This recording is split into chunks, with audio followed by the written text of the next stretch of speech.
watching Fox 35 News Plus, streaming on Fox Local. Well, good morning to you. Welcome into Fox 35 News Plus, and we are jumping right in today. Attorney General James Uthmeier speaking live right now in Orlando. He just walked up to the podium announcing a child predator bust. He's at the FDLE Orlando Regional Operations Center. Let's go ahead and listen in. A room dedicated for a little girl, sex dolls, which are illegal under Florida law. And ultimately, they found thousands of files of both actual child pornography as well as AI child pornography. He's looking at 53 charges for possession of child sexual abuse material, CSAM, 46 charges for AI-generated CSAM, and a charge for the possession of a childlike sex doll. Why do we care about some of these things? If it's a doll or it's AI, you know, it's not an actual kid.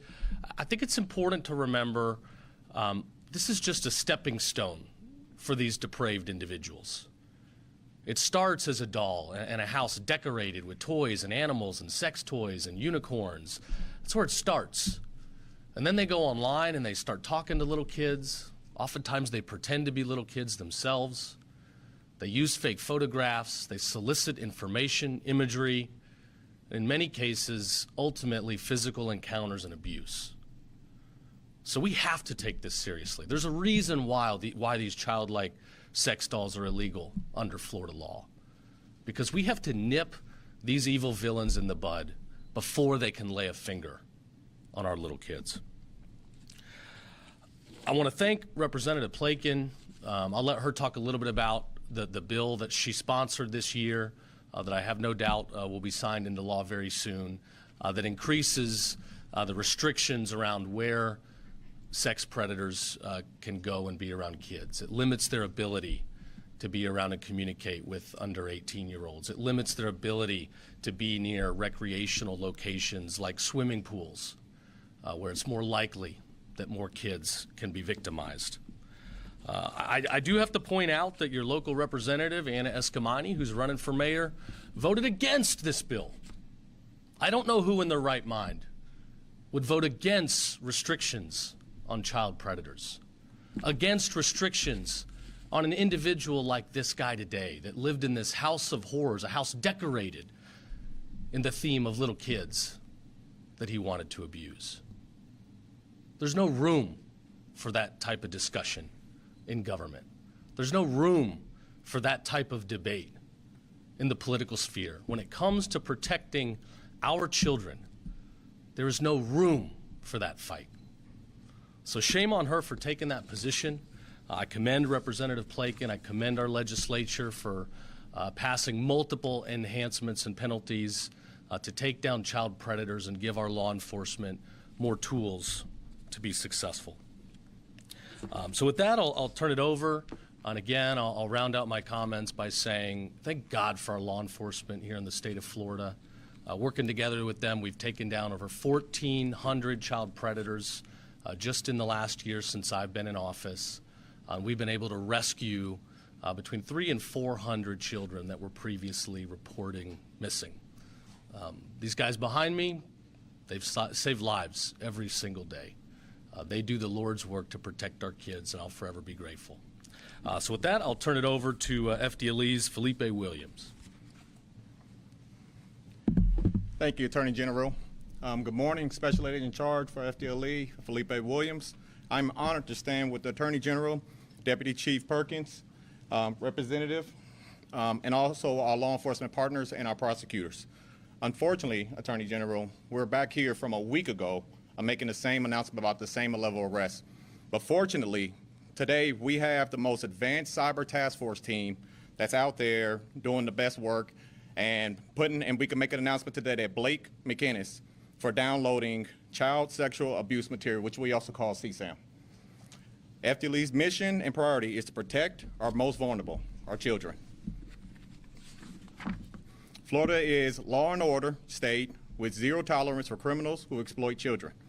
Florida is leading the way by setting a standard for safeguarding our children and remain committed to holding offenders accountable and keeping our community safe.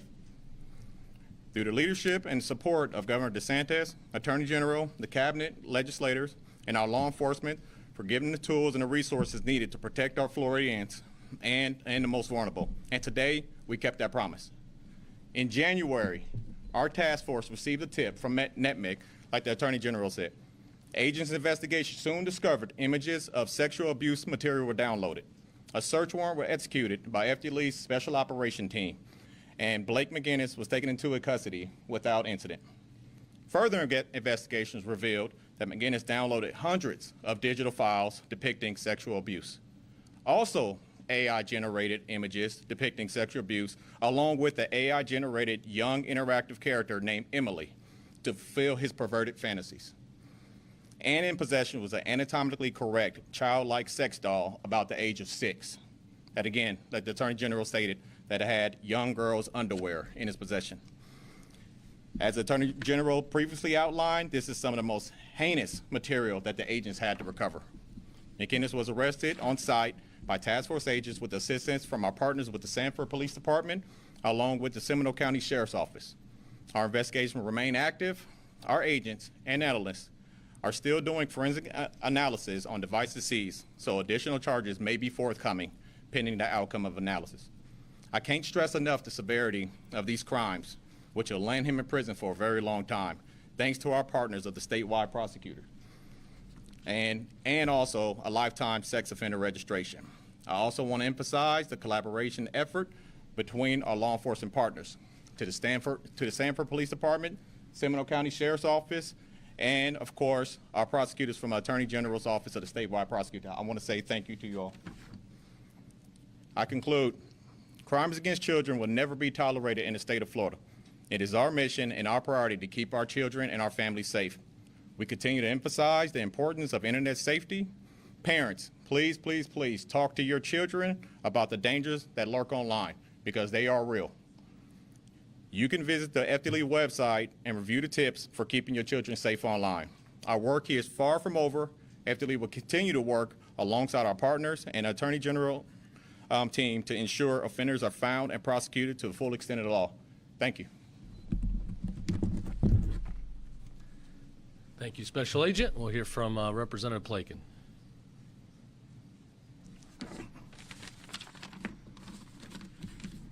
Thank you, General, and thank you to everyone up here.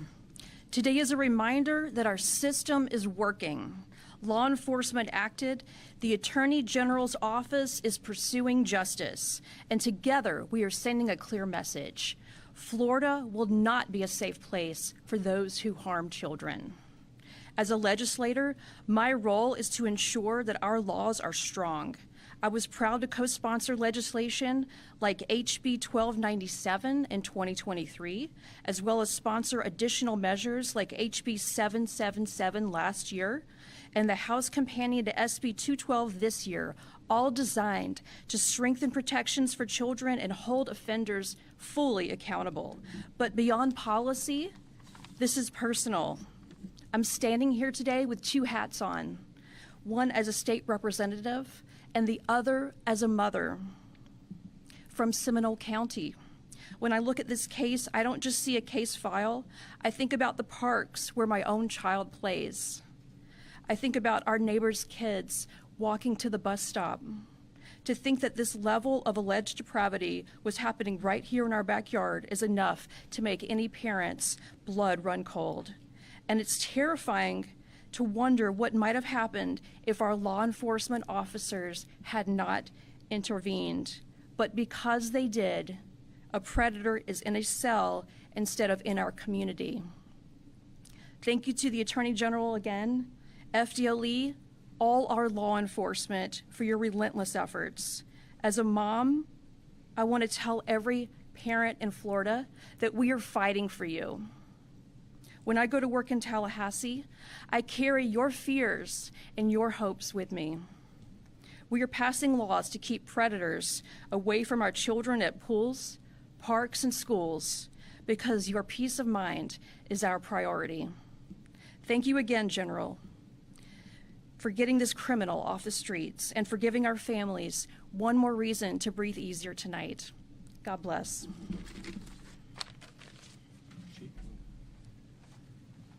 Good morning, everyone. Micheal Perkins, Deputy Chief of Police of the Sanford Police Department. Thank you all for being here, and secondly, thank everyone that's behind me that played a part in bringing this individual to justice. I stand before you this morning with mixed emotions. As I read through the case, it was definitely heartbreaking to know that an individual that had that potential was right in my city, the city where I've served for approximately 20 years. I appreciate the efforts of the men and women that played a role in bringing that individual to justice. He can no longer harm any individual that's in our community. I appreciate the efforts of, I was an investigator for several years, and I never investigated these types of cases. It takes a special person, and it's needed. It's unfortunate that we're here today, and we're having to deal with this. It's also unfortunate that this probably won't be our last time. So I appreciate the collaborative efforts of everyone that's here. I appreciate the hard work and dedication and commitment that we have from each and every one that's represented here to continue to keep our community safe. We're here to serve notice that, forming a unified front, to serve notice that this type of behavior will not be tolerated in the city of Sanford, neither will it be tolerated in the state of Florida. Thank you. All right. Lauren, I think that's you, Assistant Statewide Prosecutor Lauren Day. Good morning, everyone. Thank you all for being here. My name is Lauren Day. I am a Senior Assistant Statewide Prosecutor at the Florida Attorney General's Office of Statewide Prosecution, and I'm currently the prosecutor assigned to this case.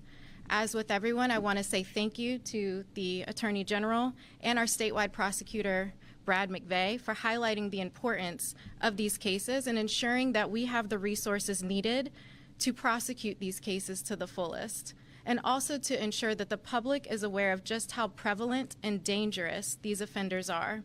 I would also like to thank the FDLE ICAC unit and Agent Nuzzi for the countless hours spent working this case and all of these cases in general.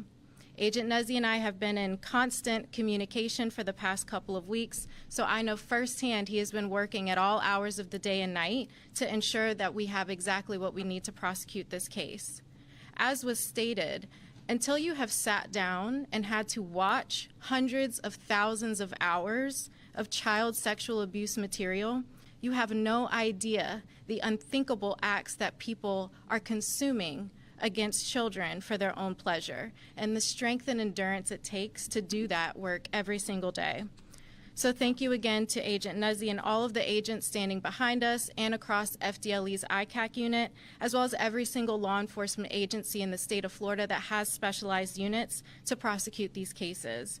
Your work and meticulousness to remove these individuals from our communities is appreciated and extremely important. I would also like to thank the individuals who were present on March 9th, 2026, who not only helped to collect and catalog evidence, but to keep the scene safe and secure for all of us present. Agent David Snowden, Robert Dean, Todd Jones, Tina Marcian, Frank Heisman, Austin Barnett, Deborah Johnson, Miranda Wrinkle, Gerald Corman, digital forensics consultant Kelsey Aubin, the Seminole County Sheriff's Office deputies Jerry Grunat, Brittany Schick, Veronica Soto, and Patrick Rigaud Colon, as well as the Sanford Police Department. Last week on Monday, March 9th, I drove into a gated community in Sanford, nestled just across the four-way stop sign from an elementary school and a public park. I walked into the residence of our suspect and now charged defendant, Blake McInnes, and I observed personally what was easily one of the most disturbing scenes of my career. All of the bedrooms in the home were decorated as if only young children occupied them. One room with pink princess castles and hearts around the walls, serving as some type of storage room, included little girls' plastic princess shoes, toys, and boxes that appeared to contain bedding, stuffed animals, and other items.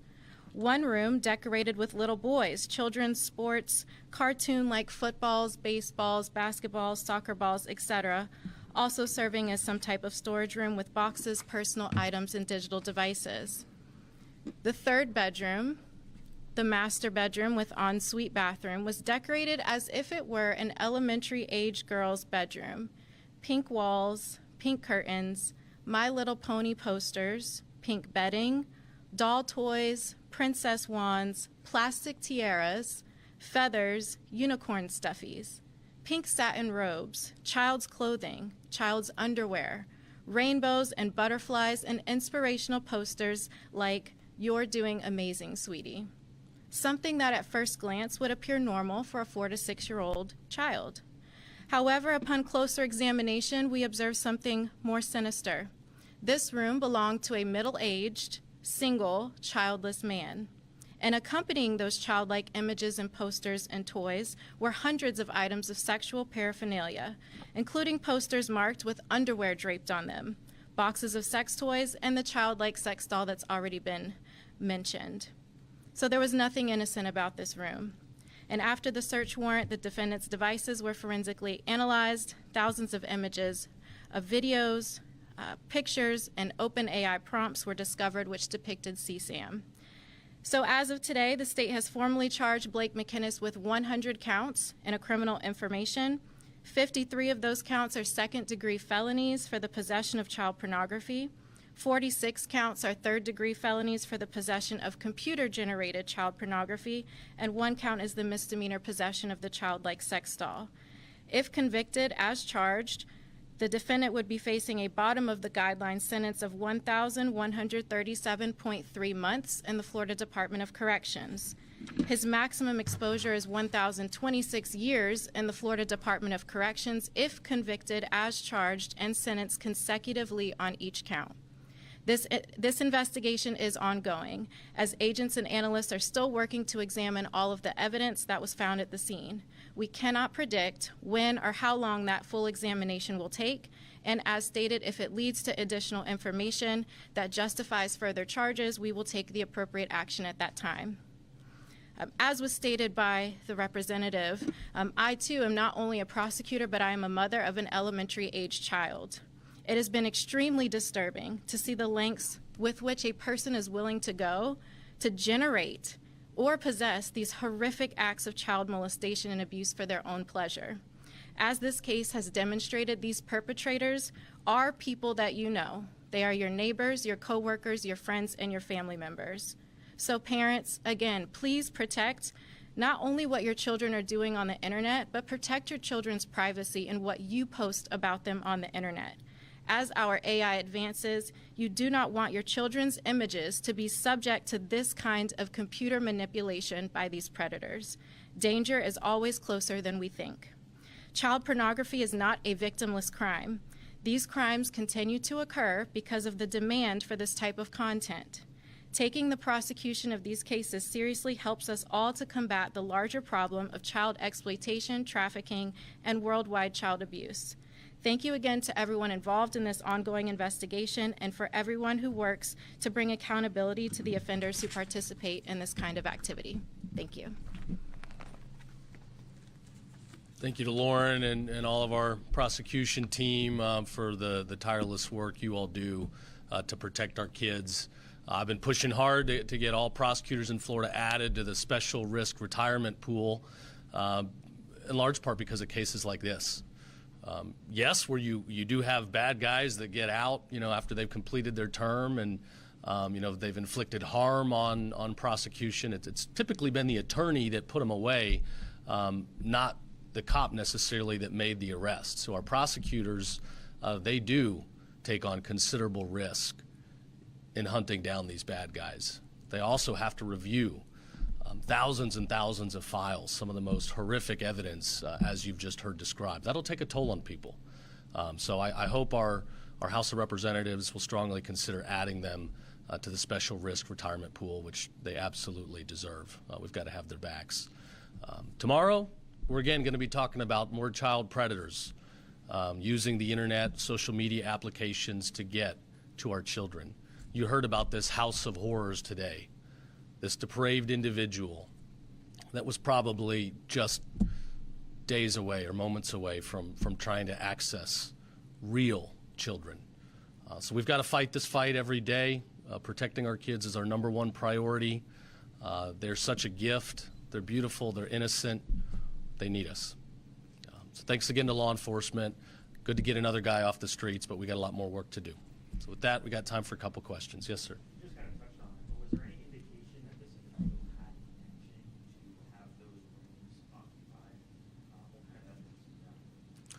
Yeah, they're still going through all the evidence. Again, there's a lot of files here, a lot of use of AI. So at this point, there's no evidence of an actual child being on the presence or being abused.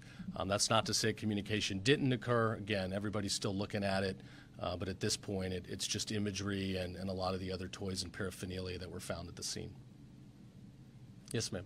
So, given the increase of cases like this where people are requesting to generate this content on AI, I wonder if the authorities are working with any tech companies or establishing a system to block or detect these requests in a real time so we even avoid the generation of those images. Yeah, I can answer that. There's certainly preliminary conversations going on with many of the big tech companies. I think a lot of the people behind AI are starting to realize the dangers that are out there. AI can do some good things, yes. In fact, we're looking at AI as a way to scan through a lot of this evidence and certify, some of these sexual acts so that human beings don't have to be, spending the hours and hours. But there are major dangers when it comes to AI. So we are having those conversations. I think this is why regulation and proactive policy in this space is going to be very important. So you mentioned Escort before. After you did, I texted her and she said, I voted no on SB 212 because while protecting children and holding individuals accountable for crimes is essential, this bill expands residency and presence restrictions in ways that raise serious questions about effectiveness, fairness, and unintended consequences. So I don't know if everybody can hear. I guess he texted Anna Escamani to ask why she voted no on this bill to help combat child predators, and she's got concerns over further restricting residency to keep predators from living near areas where a lot of kids are going to reside. Again, there's no excuse for this. It's wrong. It's gross. No excuse. Any other questions? Yeah, right here. Can we take a reaction to Grady Judd and the State Immigration Council? They seem to have softened their stance on the immigration efforts lately, saying hardworking people who are not criminals should be able to stay and work on a path to citizenship. So I don't know all the contents that were made in the comments, so I don't want to take them out of context. What I'll say is in Florida, we're going to keep enforcing the law. That's our job as law enforcement, to enforce the law that's on the books. If people are here illegally, then they are breaking the law, and we are going to enforce it. At the end of the day, even if people have been, welcomed here on some temporary status, we've seen it can still jeopardize public safety. Just last year, my office got a lifetime sentence against a guy who had come in under the Biden administration. He was on an ag worker visa, overstayed that visa by a number of years, so he was here illegally. He then raped and molested a child girl and trafficked her with some of his buddies. With Grady Judd, just recently we did an undercover child predator sting, arresting and charging over 250 individuals in a week-long period that were trying to go molest little kids. Of that 250 plus, I think it was over 50 were people here illegally. Some of those individuals did not have prior criminal history, but they're here illegally, they're breaking the law, and when they go after our kids and jeopardize public safety, that's wrong. They shouldn't be here in the first place. So I won't get into, some of the proactive policy. I don't write the law, I enforce it. These guys enforce it. I know our sheriffs, there's probably no better example of enforcing the law in the whole country than Grady Judd and some of the other sheriffs. So. Just to clarify then, as a follow-up to that question, would you say then that the mere presence of an undocumented immigrant in this state makes them already having committed a crime? If somebody is here illegally in this country, then they have broken the law. Our job as law enforcement is to enforce the law, and where you have people that have overstayed visas that are here illegally and they're abusing kids, it shows you how serious this risk is. And let me add, since we've been the #1 state in cracking down on illegal immigration, our state has only gotten safer. Our crime rate continues to plummet. Fentanyl deaths last year over a year were down over 35%. Fentanyl cases, the reports are coming in, are down by more than half. This was the greatest threat law enforcement told me when I took office that was facing our state. Fentanyl was creeping its way into every community, even families that did not have proclivity for drug abuse. And yet, as we shut down that border for once and for all, thank God President Trump, had the gall to go do it, to do the job, to enforce the law. Our crime rates have plummeted. We're the safest big state in the country to raise a family, and we're going to keep it that way. I don't mean to belabor the question, but that letter that Grady Judd and the sheriff plan to write to the Trump administration and Congress to stop the policy of mass deportations of immigrants without criminal records, that's something you would not support. I would not support the letter. I haven't seen the letter, but happy to take a look at it. Any reaction to the mayor of Tampa revising her policy? Yeah, so the mayor of Tampa, they had a policy where I'll summarize, law enforcement, we're not going to be expected to fully cooperate with the federal government on immigration enforcement. We sent a letter making sure the mayor was aware. I think by now everybody in the state should be aware. This is not the first letter we've had to send. We've sent these letters letting them know that under Florida law, under the leadership of Governor DeSantis and the #1 immigration enforcement bill in the country, local officials don't have a choice. We are not going to have sanctuary cities, sanctuary jurisdictions. We are going to enforce the law, and local officials must engage in best efforts to support the federal government in immigration enforcement and protecting our families. Before I got to run, I'll just wish everybody a happy St. Patrick's Day. If you gave up beer for Lent, this is a feast day, so feel free to give yourself a little bit of a breather. Be safe out there. Be very safe. Don't drive intoxicated. Have a good time, but be safe. All right. God bless. Thank you. Attorney General James Uthmeier speaking in Orlando, where they were detailing the arrest of a suspect from Sanford who is now charged with 100 counts, could spend decades in prison, charged with accused of having child sexual abuse material, child sex dolls, other things that they described in what they described as a house of horrors, a house that was decorated as if children lived there even though they didn't. The investigation continuing right now into that suspect, Blake McKenneth, who again faces a number of charges. We also heard a lot of questions at the end there about immigration enforcement here in the state of Florida.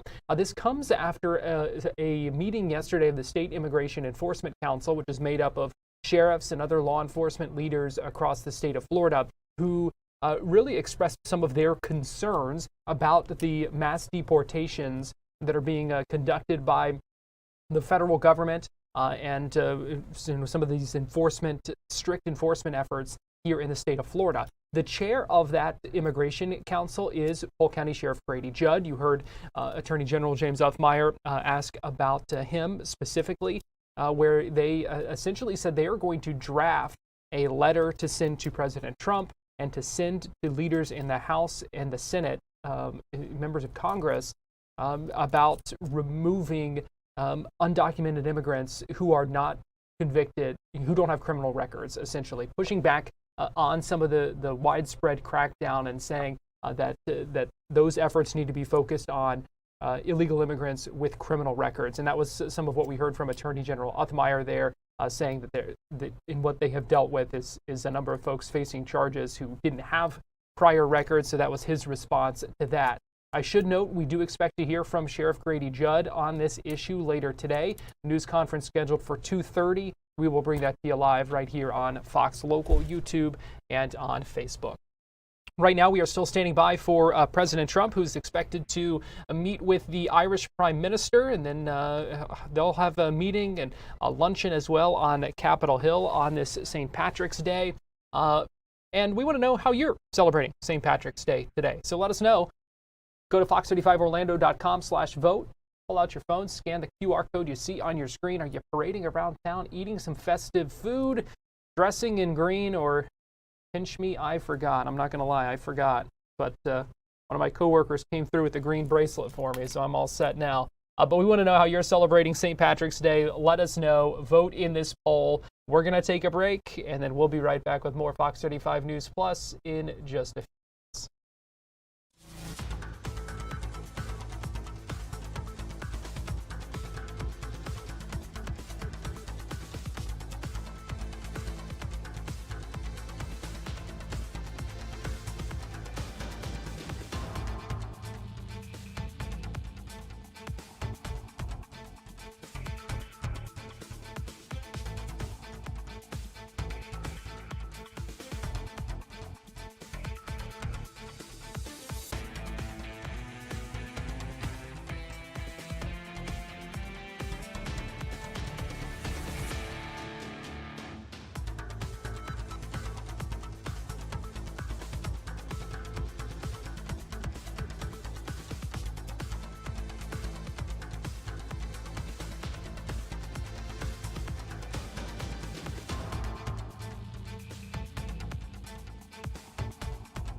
How are you celebrating St. Patrick's Day? That is our question this hour that we would love to find out from you. Are you parading around town? Are you eating some festive bites?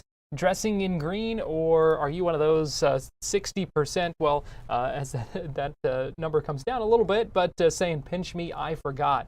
We want to know. Let us know. You can vote in this poll by going to fox35orlando.com/vote. You can scan the QR code that you see on your screen right now. If you're watching on Facebook or YouTube, let us know. You can drop in the chat as well, and let us know how you are celebrating today. Also send us pictures and other things as well. Let us know how you're celebrating this St. Patrick's Day here in Central Florida. Fox 35 Storm Team Meteorologist Jessica Dobson joins me now. And Jessica, it just feels like we live in a totally different place than we did if you compare yesterday and today. Exactly, yes. Yesterday was, for one, wild. Yeah. There were, on my way to work this morning, and it was still dark outside, so I couldn't see much, but there were tree limbs down everywhere. Branches, even like parts of trees, like not just the branches themselves. So it was pretty wild yesterday. We picked up a lot of rain, but I will say today it's gonna be a lot calmer. We're already starting to see the wind subside. It's just cooler. Quite a bit cooler. To say the least. Yeah, so a bit of a shock to the system a little bit. But when it comes to the forecast the rest of today, jacket weather probably, I would say, through the early afternoon. By 2 o'clock, we'll start to see temperatures work their way towards the low 60s and the upper 50s. So not the worst we've ever felt, but certainly below normal, and below normal by almost 20 degrees. Our average high is 79, and we'll see a high today of right around 60. So definitely underperforming by quite a bit. If you have any sort of St. Patrick's Day plans, I would say if you just grab the jacket or the sweatshirt, you should be just fine, especially if you have any sort of dinner time plans. That's when temperatures are going to start to cool off quite a bit and pretty quickly at that. So our highs today will be in the upper 50s near the coast, like Palm Coast to Daytona Beach and New Smyrna. You'll see a high today of 58. 60 in Titusville, 60 in Orlando, 61 from DeLand, Sanford, and also Bithlo. So across the board, we're going to be seeing some cooler than normal temperatures. It will be sunny, but I will say today, we actually have the chance of seeing record cool high temperatures. I don't say cold because, I mean, 60 is not really cold, but it is still well below normal, and this just means the lowest high temperature we've seen. So in Orlando today, Sanford, and also Daytona are places where we could see these records broken or even just tied, with highs right around the low 60s. The old record, specifically in Orlando, was reported in 1901, record low high of 61 degrees. So we'll come close, but with the northerly wind we've had, and it's been a pretty chilly start, we made it down to 45 this morning with a wind chill of around 38.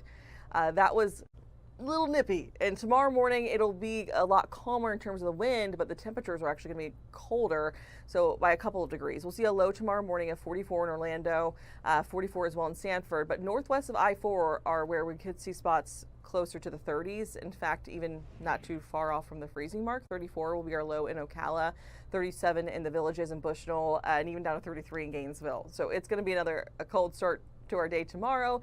Not quite as gusty though in terms of the wind, so that's some good news. But this has prompted a frost advisory, just not even for all of the Marion County area, but for like the western 2/3.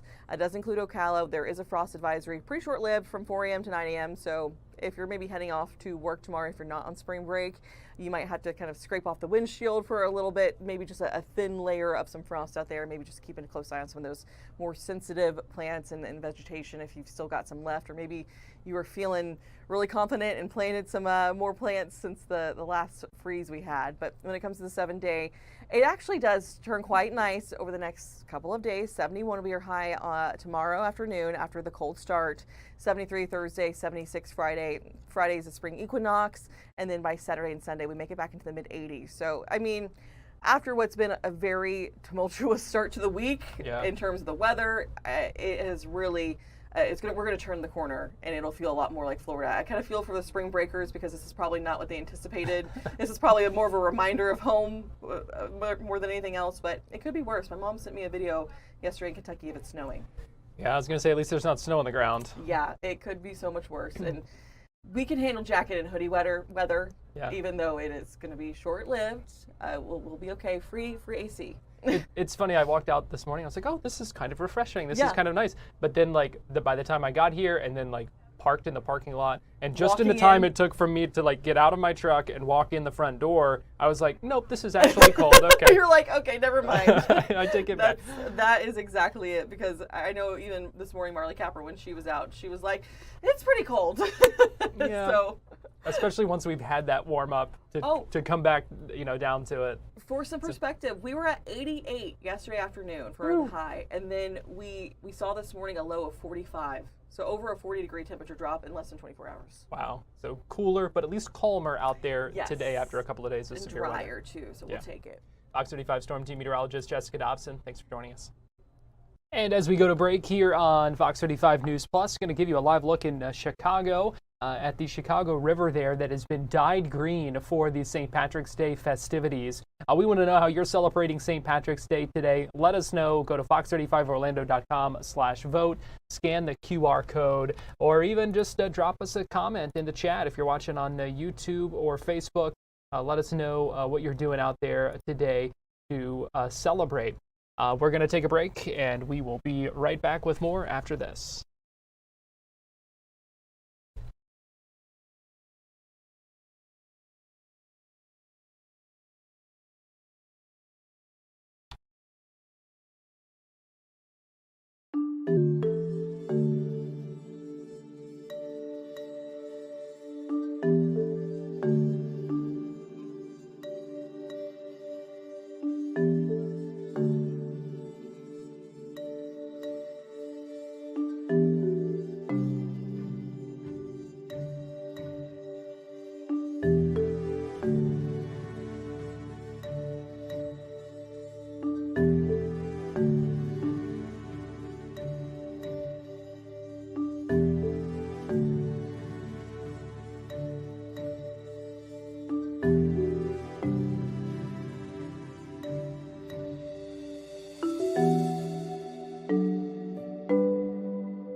You're watching Fox 35 News Plus, streaming on Fox Local. Welcome back into Fox 35 News Plus. I'm Garrett Weimer, and thanks for joining us on this Tuesday morning live on Fox Local, YouTube, and Facebook. In fact, if you're watching on Facebook, Melita had a great question just a minute ago saying, any update on the teen missing after the canoe capsized in Orange County? So I want to give you an update now, Melita and everyone else there. This is a story that we have been tracking since yesterday. Let me show you some video out there. We do have a crew back out at that scene today because we know the Orange County Sheriff's Office Marine Unit is back out there again at Lake Jessamine and Edgewater. We know that this happened yesterday afternoon. 1 o'clock yesterday afternoon is when deputies initially responded to a report of a capsized canoe. 4 teenagers were in that canoe, according to investigators. 3 of them have been found. They were rescued. But since then, there's been a search for that 4th one. We know crews were out there into the night yesterday. The Orange County Sheriff's Office, the Orange County Fire Rescue Team. Again, we know today that the Orange County Sheriff's Office Marine Unit is back out at that scene, but still no update on that 4th teenager, the one who is missing. Again, Fox 35's Alexis Clevenger is out there today. We'll try to check in with her in a little bit and see what she can tell us about those efforts that are going on. We can tell you we know that the search efforts are continuing, but sadly still no update on a rescue of that teen who remains missing after that canoe capsized yesterday in the Edgewater area of Orange County, Lake Jessamine there with that scene. So Melita, thanks for the question. We will keep you updated on that as we learn more throughout the day. And again, we'll check in with our crew out there at that scene as well. We are still standing by for President Trump, expecting him to begin speaking here in a little bit. I can also let you know that on Capitol Hill later today, the Senate is expected to hold a test vote on the Save America Act. That's the federal election reforms bill. Right now, we are hearing from House and Senate Democrats who are talking about the Save America Act, expressing some of their concerns about that bill. So we'll go ahead and listen in live from Capitol Hill as they talk about that ahead of a vote expected on that later today. Trump Republican failed agenda. And they know they will suffer the consequences this November in the midterms as a result. And that's where the SAVE Act comes in. They know that if they implement the SAVE Act, that's their chance of holding on to power at the expense of our fundamental right to vote. The SAVE Act will make it harder, not easier, for eligible Americans to register to vote, to stay registered to vote, or to actually cast their ballot in elections. It's not just Senator Lee and President Trump saying the quiet part out loud. Remember Kristi Noem? She was in Arizona a couple of weeks ago and stood at the border. Representative Padilla there speaking about the Save America Act. Meanwhile, let me go ahead and get you to the Oval Office. This feed just came up. President Trump hosting the Prime Minister of Ireland inside the Oval Office right now ahead of a luncheon and a number of other events in Washington, D.C. today. Let's go ahead and listen in. We're going to have some big discussions today concerning trade, concerning lots of different subjects. We have a tremendous trade relationship with Ireland, and we'll keep it that way. I think it's going to be expanded very greatly. Probably they want to talk a little bit about tariffs, but I won't mention that. We won't bring that up. But you might want to be discussing that a little bit. But it's an honor to have you, and thank you very much for being here. Thank you. And may I thank you, President, for facilitating this visit. And in what is, for us, probably one of the most important weeks in the United States. And in many ways, you're affirming the tremendous bonds between Ireland and the United States that go back to the very foundation of this republic. And 35 million people in this country claim Irish descent and Irish heritage. And I spent the first 2 days in Philadelphia, going back really into the heart of that history, and the fact that 3 Irish people born on the island of Ireland signed the Declaration of Independence. It was printed by an Irishman, John Dunlap, and disseminated across the colonies. And Charles Thompson, who was discussed earlier, he designed the bald eagle, the seal of the U.S. So in many ways, our connection is foundational, it's historic. And the Irish helped to build America. We're very proud of that connection. And we think you hosting us here in the White House is affirmation to all the Irish Americans out there and to our diaspora in this country for what they've contributed to America. And that's very much through the prism this year, the America 250. It's a very exciting year. We're discovering new things. I mean, even a guy from my own city, a guy called Stephen Moylan, who was an aide-de-camp to Washington, he's regarded as the guy who came up with the phrase, the United States of America. First written record, and it's in New York in the history of those bonds. Well, you told me something before that was maybe the most interesting of all. How many presidents are in some way related through blood with Ireland? 23. Can you believe it? Irish presidents. They're great politicians. Yeah. The Irish are great politicians. Absolutely. No, but think of it. 23 are in some form, and many of them have gone to Ireland, Absolutely. Grant went to Ireland after his presidency. Right. I was saying earlier, Ronald Reagan's visit was an extraordinary one in a place called Ballyporeen in County Tipperary. And of course, John F. Kennedy, whose grandfather was Irish, came back, I think, early '63. That's a very memorable visit because of what tragedy that happened subsequently in the assassination, which touched people in Ireland very deeply. So the Kennedy very popular. Kennedy family strong. Very, resonation with Ireland. Well, we like the family too. Yes. One person in particular. One very non-controversial. I know that. But now he's doing a very good job. He really is. But we have more, I think, people here by far than you have in Ireland that are of Irish descent. We have. So you have quite a few, but we have a lot. We have a lot more than we have. It's pretty amazing by a lot. Absolutely. Yeah. Anyway, thank you very much. It's a great honor. And any questions for me?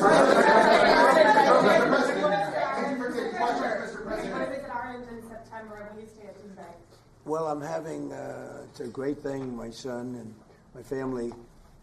We have a great golf complex in Ireland, one of the best in the world, called Doonbeg. It's in Doonbeg.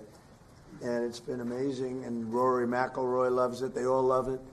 Great golfers. You have a tremendous golf tradition, and it was chosen for the Irish Open, which is a big deal. That's a big event. Absolutely, looking forward to it.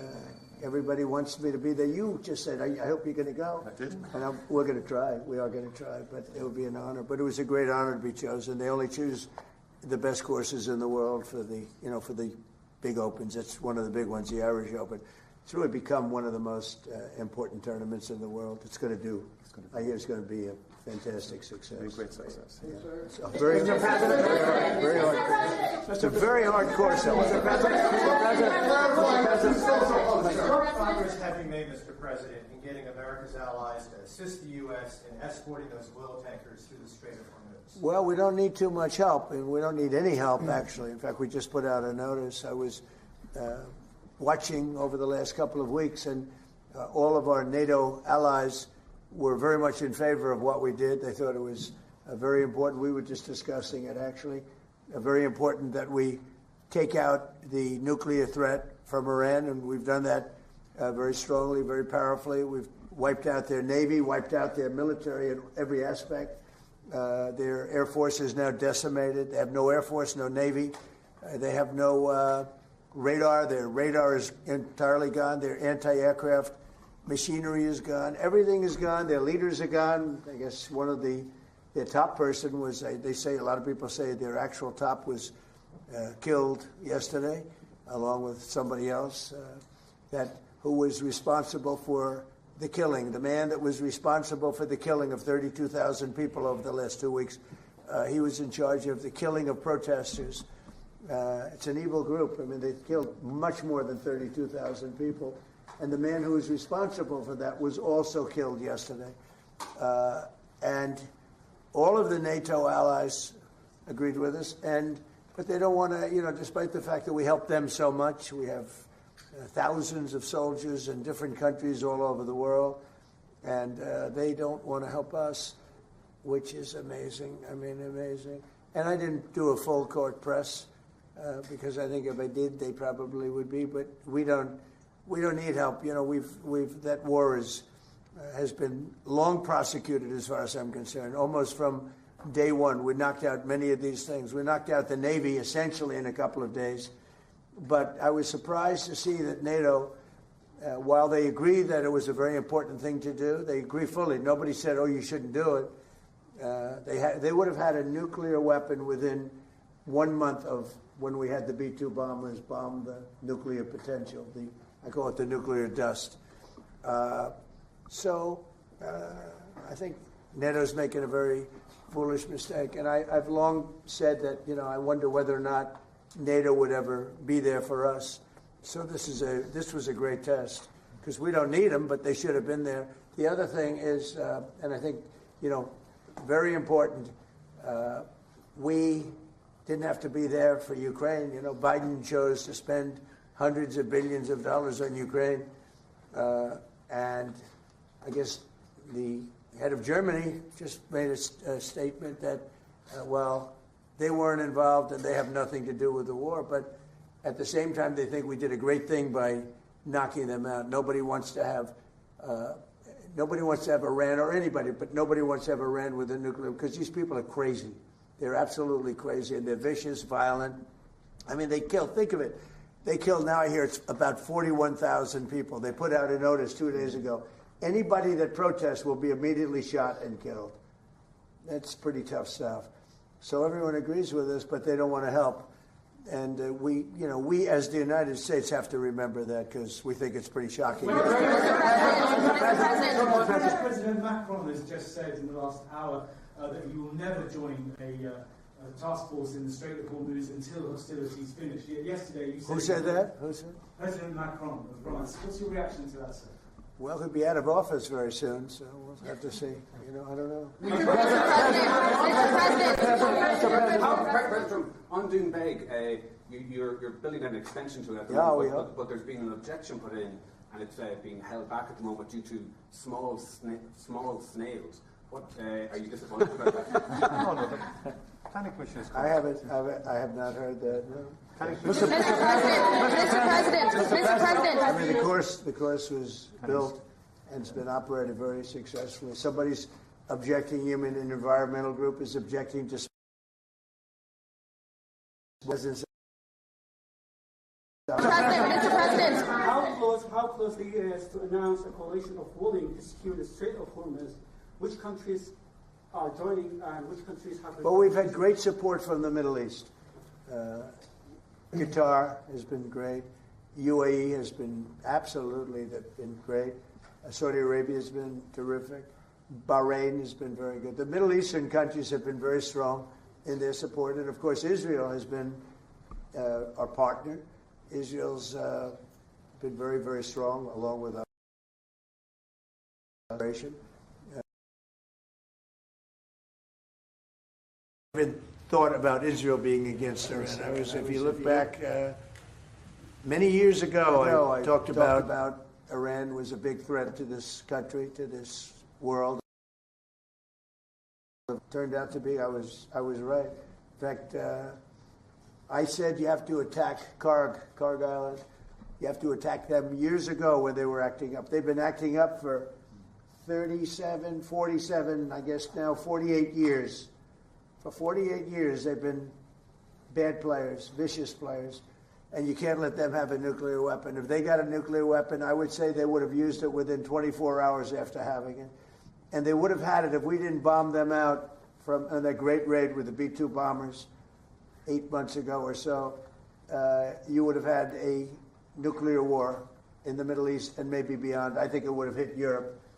Maybe not Ireland, but it would have hit Europe. I think you would have been a nice piece of it. It all gets you. It's big enough that you would have been affected. They would have hit Europe eventually. Mr. President, your Director of National Counterterrorism, Joe Kent, he just resigned today. He said he can't support your conflict with Iran. What's your reaction to that? And did you? Well, I read his statement. I always thought he was a nice guy, but I always thought he was weak on security, very weak on security. I didn't know him well, but I thought he seemed like a pretty nice guy. But when I read his statement, I realized that it's a good thing that he's out, because he said that Iran was not a threat. Iran was a threat. Every country realized what a threat Iran was. The question is whether or not they wanted to do something about it. And many people, many of the greatest military scholars are saying for years that presidents should have taken out Iran because they wanted a nuclear weapon.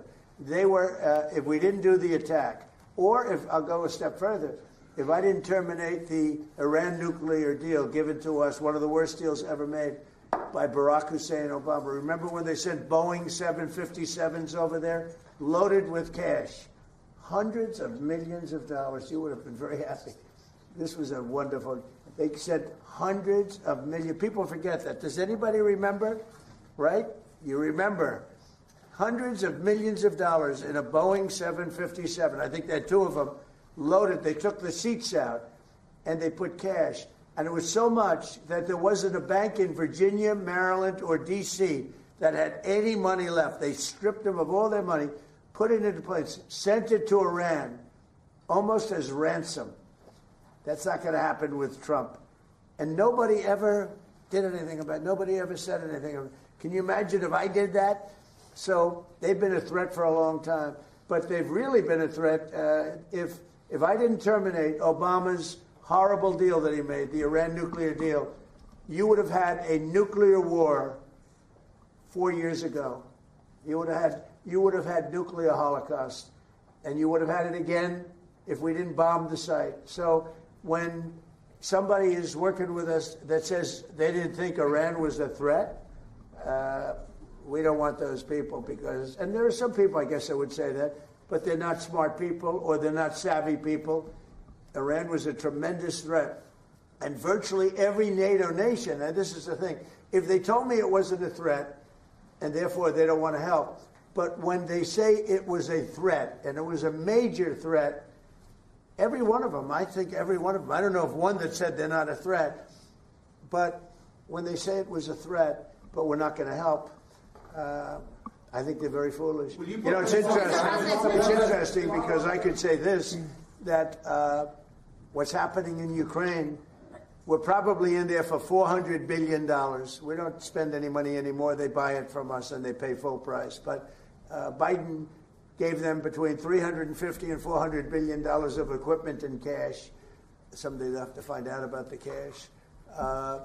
And you could say that wasn't a threat, you know. We're helping them. So we helped them, and they didn't help us. And I think that's a very bad thing for NATO. Mr.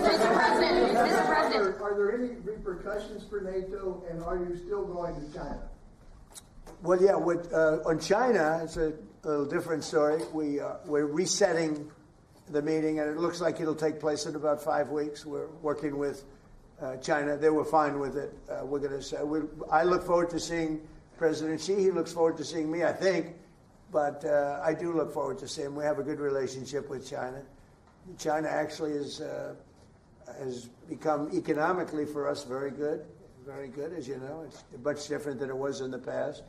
And we have a very good working relationship with China. So we're making it in about 5 or 6 weeks. Mr. President, NATO for not supporting you on this. Any repercussions? Well, no, I just think that it's not good for a partnership when they say what you're doing is a great thing, but we're not going to help.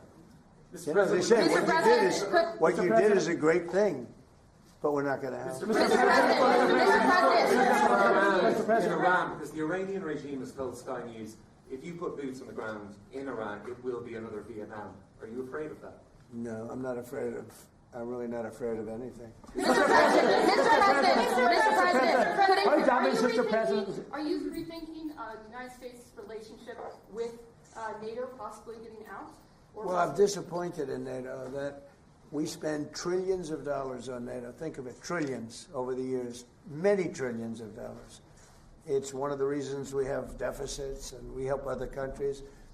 And when they don't help us, I mean, it's certainly something that we should think about. I don't need Congress for that decision, as you probably know. I can make that decision myself. I'd work with some very smart people. And I'd always deal with Congress anyway, but I don't need Congress for that decision. But, you know, when you say rethink, I have nothing currently in mind, but I will say that I'm not exactly thrilled when we help them with Ukraine. Look, Ukraine would have been over in 1 day if we didn't help. Frankly, Ukraine would have been over in the first day. They had the best equipment in the world. It was our equipment, given by Sleepy Joe Biden. No charge, no charge. Hundreds of billions of dollars of the best equipment in the world, no charge. I will say that I'm not happy about it.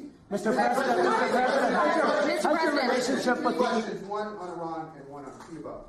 Is Iran now a bigger foreign policy priority for you than China?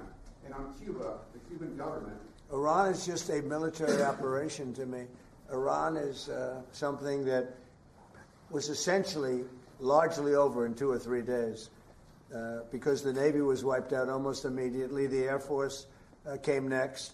The anti-aircraft came next. I mean, we're flying over Iran. We could take out their electric capacity in 1 hour.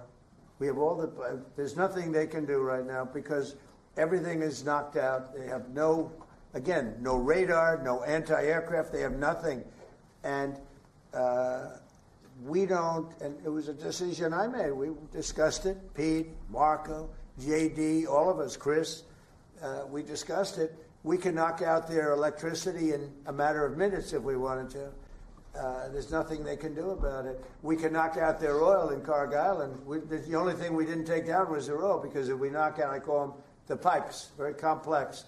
But if you do that, it'll take them forever to rebuild, meaning whoever, and hopefully it's a sane group of people, but whoever it is that's going to be running that, and we're going to try to get people that are going to run it well, and it's going to be a prosperous, wonderful place. It used to be, if you go back, it used to be the people are great, the people are smart and energetic, and it used to be very successful. Now it's a country run by fear. It's a country where they tell protesters, don't go outside because if you do, we're going to kill you.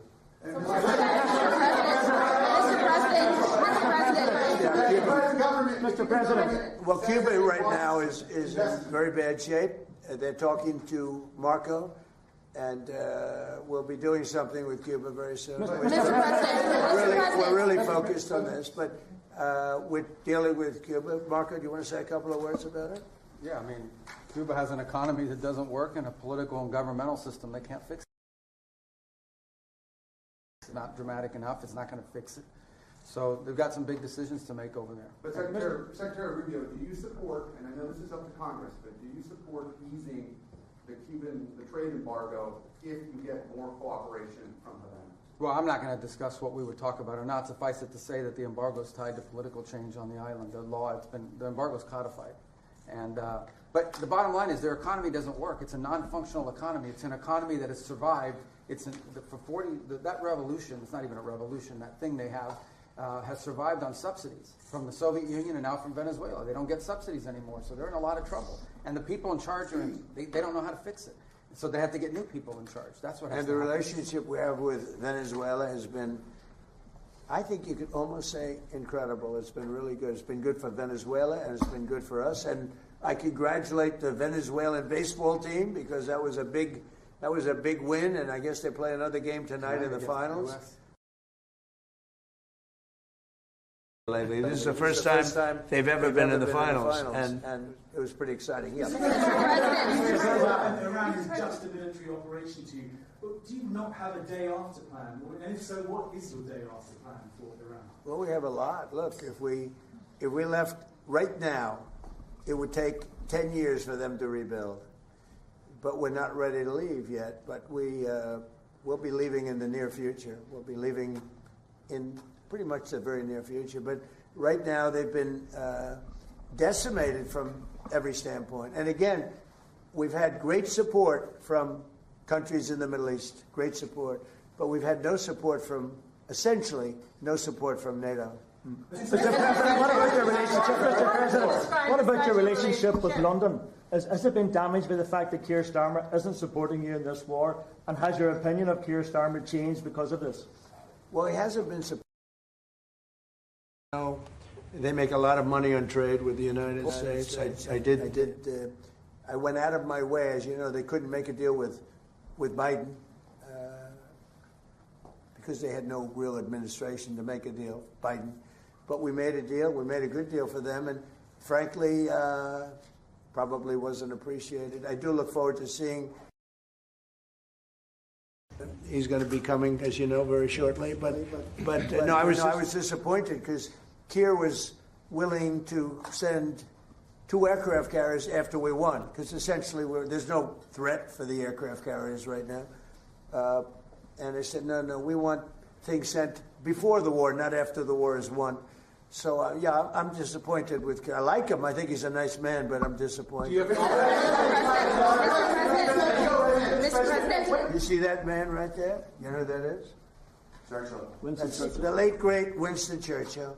And Barack Hussein Obama did not want his bust in this office. Did you know that? And Barack Hussein Obama sent that bust back to England. They didn't want it. And when I came in, I was asked if I wanted it. I said, absolutely, I want it. And I put it right there, Winston Churchill. And, you know, unfortunately, Keir is not Winston Churchill. Mr.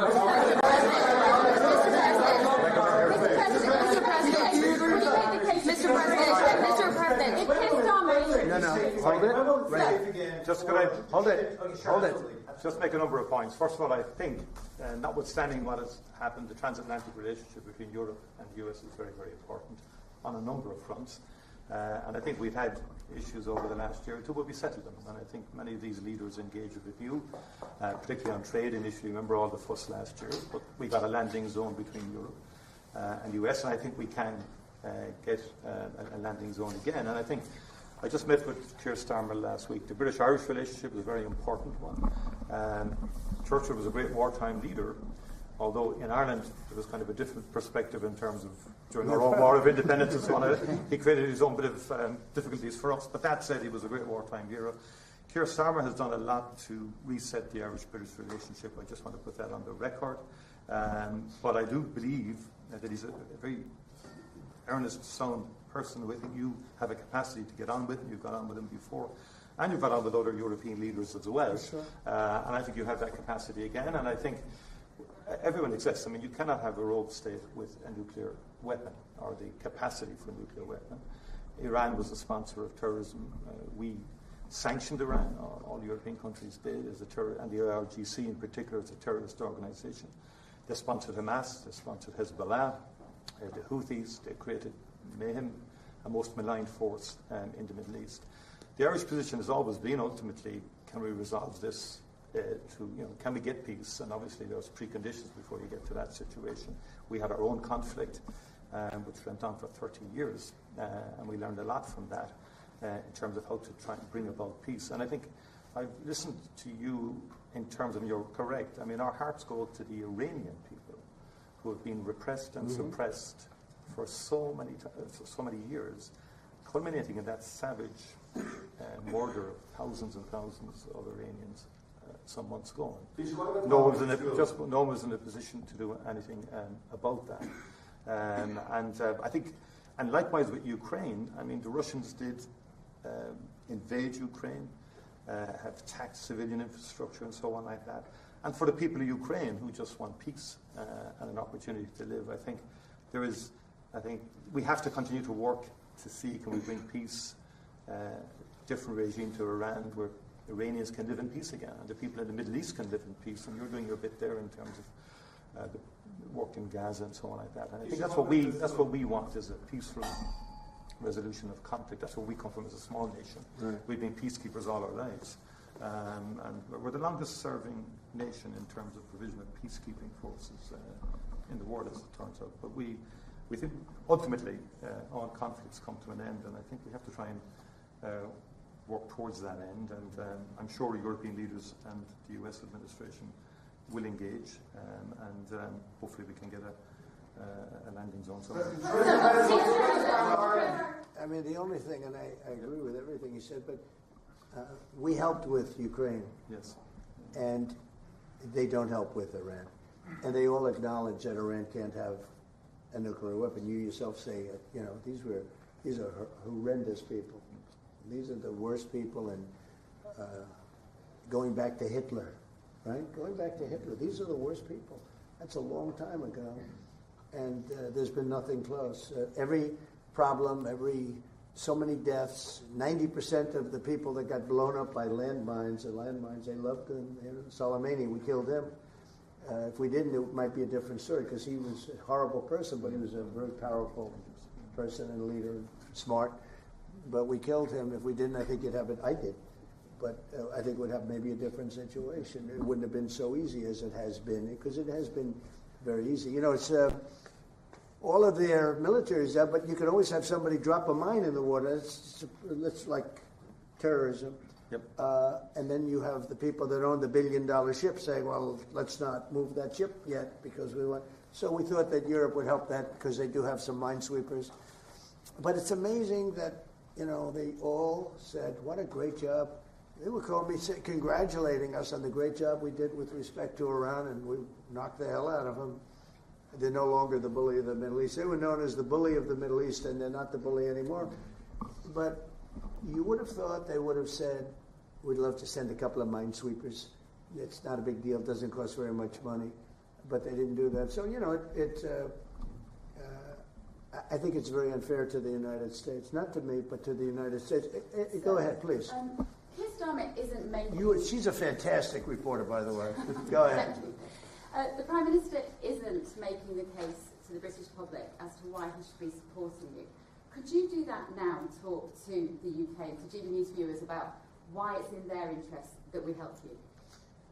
Well, because we have a tremendous long-term relationship with the UK. I mean, people would say it's the best. I don't want to get into that, but we've had, it was the longest, the oldest, should be the best.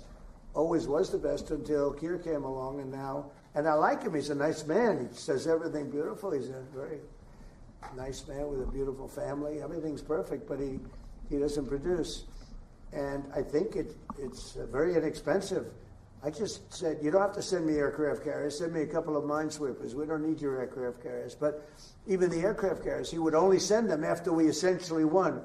I mean, he's sending them when there are no planes left, when the missiles are down to 8%.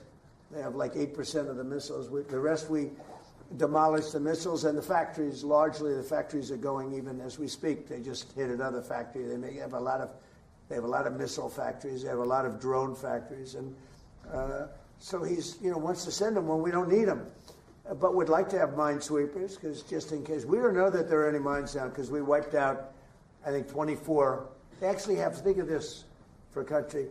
They have 24 boats that do nothing but put mines in the water. This doesn't sound like a great country. This doesn't sound like a friendly country. But we killed all of those boats. They're at the bottom of the sea. So we don't even know if there are any mines there. But if there are, we'd like to have a little help in finding them. Probably most importantly. Would you like to change your mind? Do you have confidence in Keir Starmer? Would you prefer to deal? Well, it's not for me. It's really for the people of the UK to have confidence. Of course, but is he I've been very critical of Keir, and I did it in a friendly way. I said, if you don't change your energy thing and get away from windmills and go back to oil and gas, and you have something that's no other country has. Very few countries have anything like it, the North Sea. You have some of the greatest oil and oil deposits in the entire world, the North Sea. They don't use it. You buy a lot of your oil from Norway. You know where they get their oil? From the North Sea. And you pay and I tell them, and you have the better part of the North Sea. So why aren't they taking the oil from the North Sea? Why are they buying oil from Norway? But they have windmills all over the country, destroying those gorgeous Scottish fields and those beautiful fields all over the windmills, which don't work. They're tremendously expensive. And the best testament to that is the windmills are made in China, but China doesn't use them. You know what China uses? Coal. They're building 58 coal-fired plants right now, and that's up to them. But these foolish countries that are buying windmills, putting them out of business, I'm proudly telling you that we're going to try and have no windmills built in the United States during my... They're very bad. They're very bad environmentally. They kill the birds. They're unsightly. They make a lot of noise. And for some reason, the environmentalists love windmills, okay?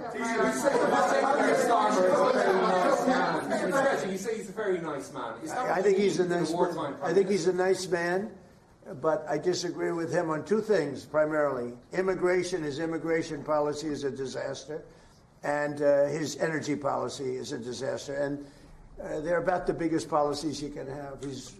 You've allowed millions and millions and millions of people to come into your country that shouldn't be there. And by the way, that's all over Europe. Europe is a different place. It's a different place. And I originate, to put it nicely, many of us do, from Europe. I love Europe. I've spent a lot of time in Europe. It's a different place. Bad things have happened to Europe. Very bad things. And you better do something about immigration, and you better do something about energy, or you won't have a Europe. Mr. President, what's your time frame, Mr. President, for when cargo ships can safely go through the Strait of Hormuz? It won't be, I don't believe, too long. We're knocking the hell out of the coast. It's basically the coast and the water, and it won't be too long. And the Middle Eastern states, including Israel, by the way, who has been terrific, the Middle Eastern states have been helping us a lot. Go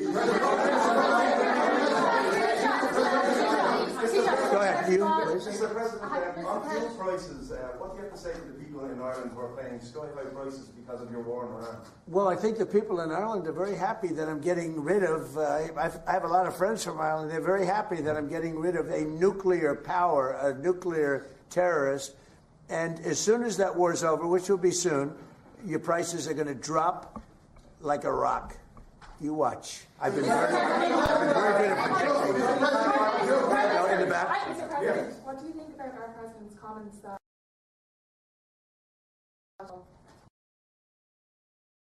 about our president's comments? Can you speak? You're speaking right into your phone. Mr.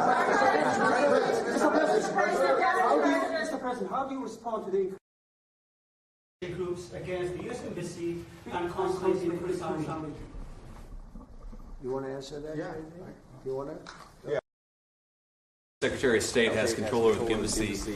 Look, there have been a lot of militia attacks against our base or our embassy in Iran. I think Marco's done a good job of limiting the number of people who are at that embassy so we can provide essential functions but also protect our people. But it goes to show there are a lot of terrorists in that region of the world, and we've got to eliminate them when we find them. And you can't give them nuclear weapons. You can give them rifles, you can give them guns, you can't give them nuclear weapons. I think we agree very strongly. Yes, excuse me. Just first of all, I would say that Europe is still a very good place to live in. Good. Just to let you know. I'm glad to hear that. And our view is you have to have robust and fair rules around migration. But on the other hand, a lot of people, within the European Union, we have free mobility of people. And in Ireland, our population is growing, but in a very positive way. Our economy is going well because we're attracting a lot of people from Europe and beyond into work, legally and validly in our country. In fact, I'd love if we could develop a legal pathway between the US and Ireland into the future because of our history and so on like that, that we could have a legal pathway because no one is in favour of illegal migration or and so forth. So you have to have robust rules for that. But fundamentally, I think sometimes Europe gets characterised wrongly in terms of it being overrun or whatever like that. It's much more robust now. It's much more stronger mechanism in place to facilitate legal migration. I think it's important that understanding is there. We need more economic growth in Europe. It doesn't have the same focus on innovation as you do here in the US. We discussed that earlier with the Vice President in terms of technology, in terms of AI. We need to pivot more to innovation as opposed to regulation, and I think investing in people, and that's the key to, I think, our collective future. We do take our investments. Mr. President, the Irish President has said that your war against Iran is illegal. It's an attack on international law. Who said that? The Irish President. Look, he's lucky I exist. That's all I can say. Because if you're going to allow countries that are sick and demented, and they are demented, to have nuclear weapons, everybody in the whole world should be very thankful. And I'm disappointed in NATO, very disappointed. I'm disappointed in a couple of other countries too.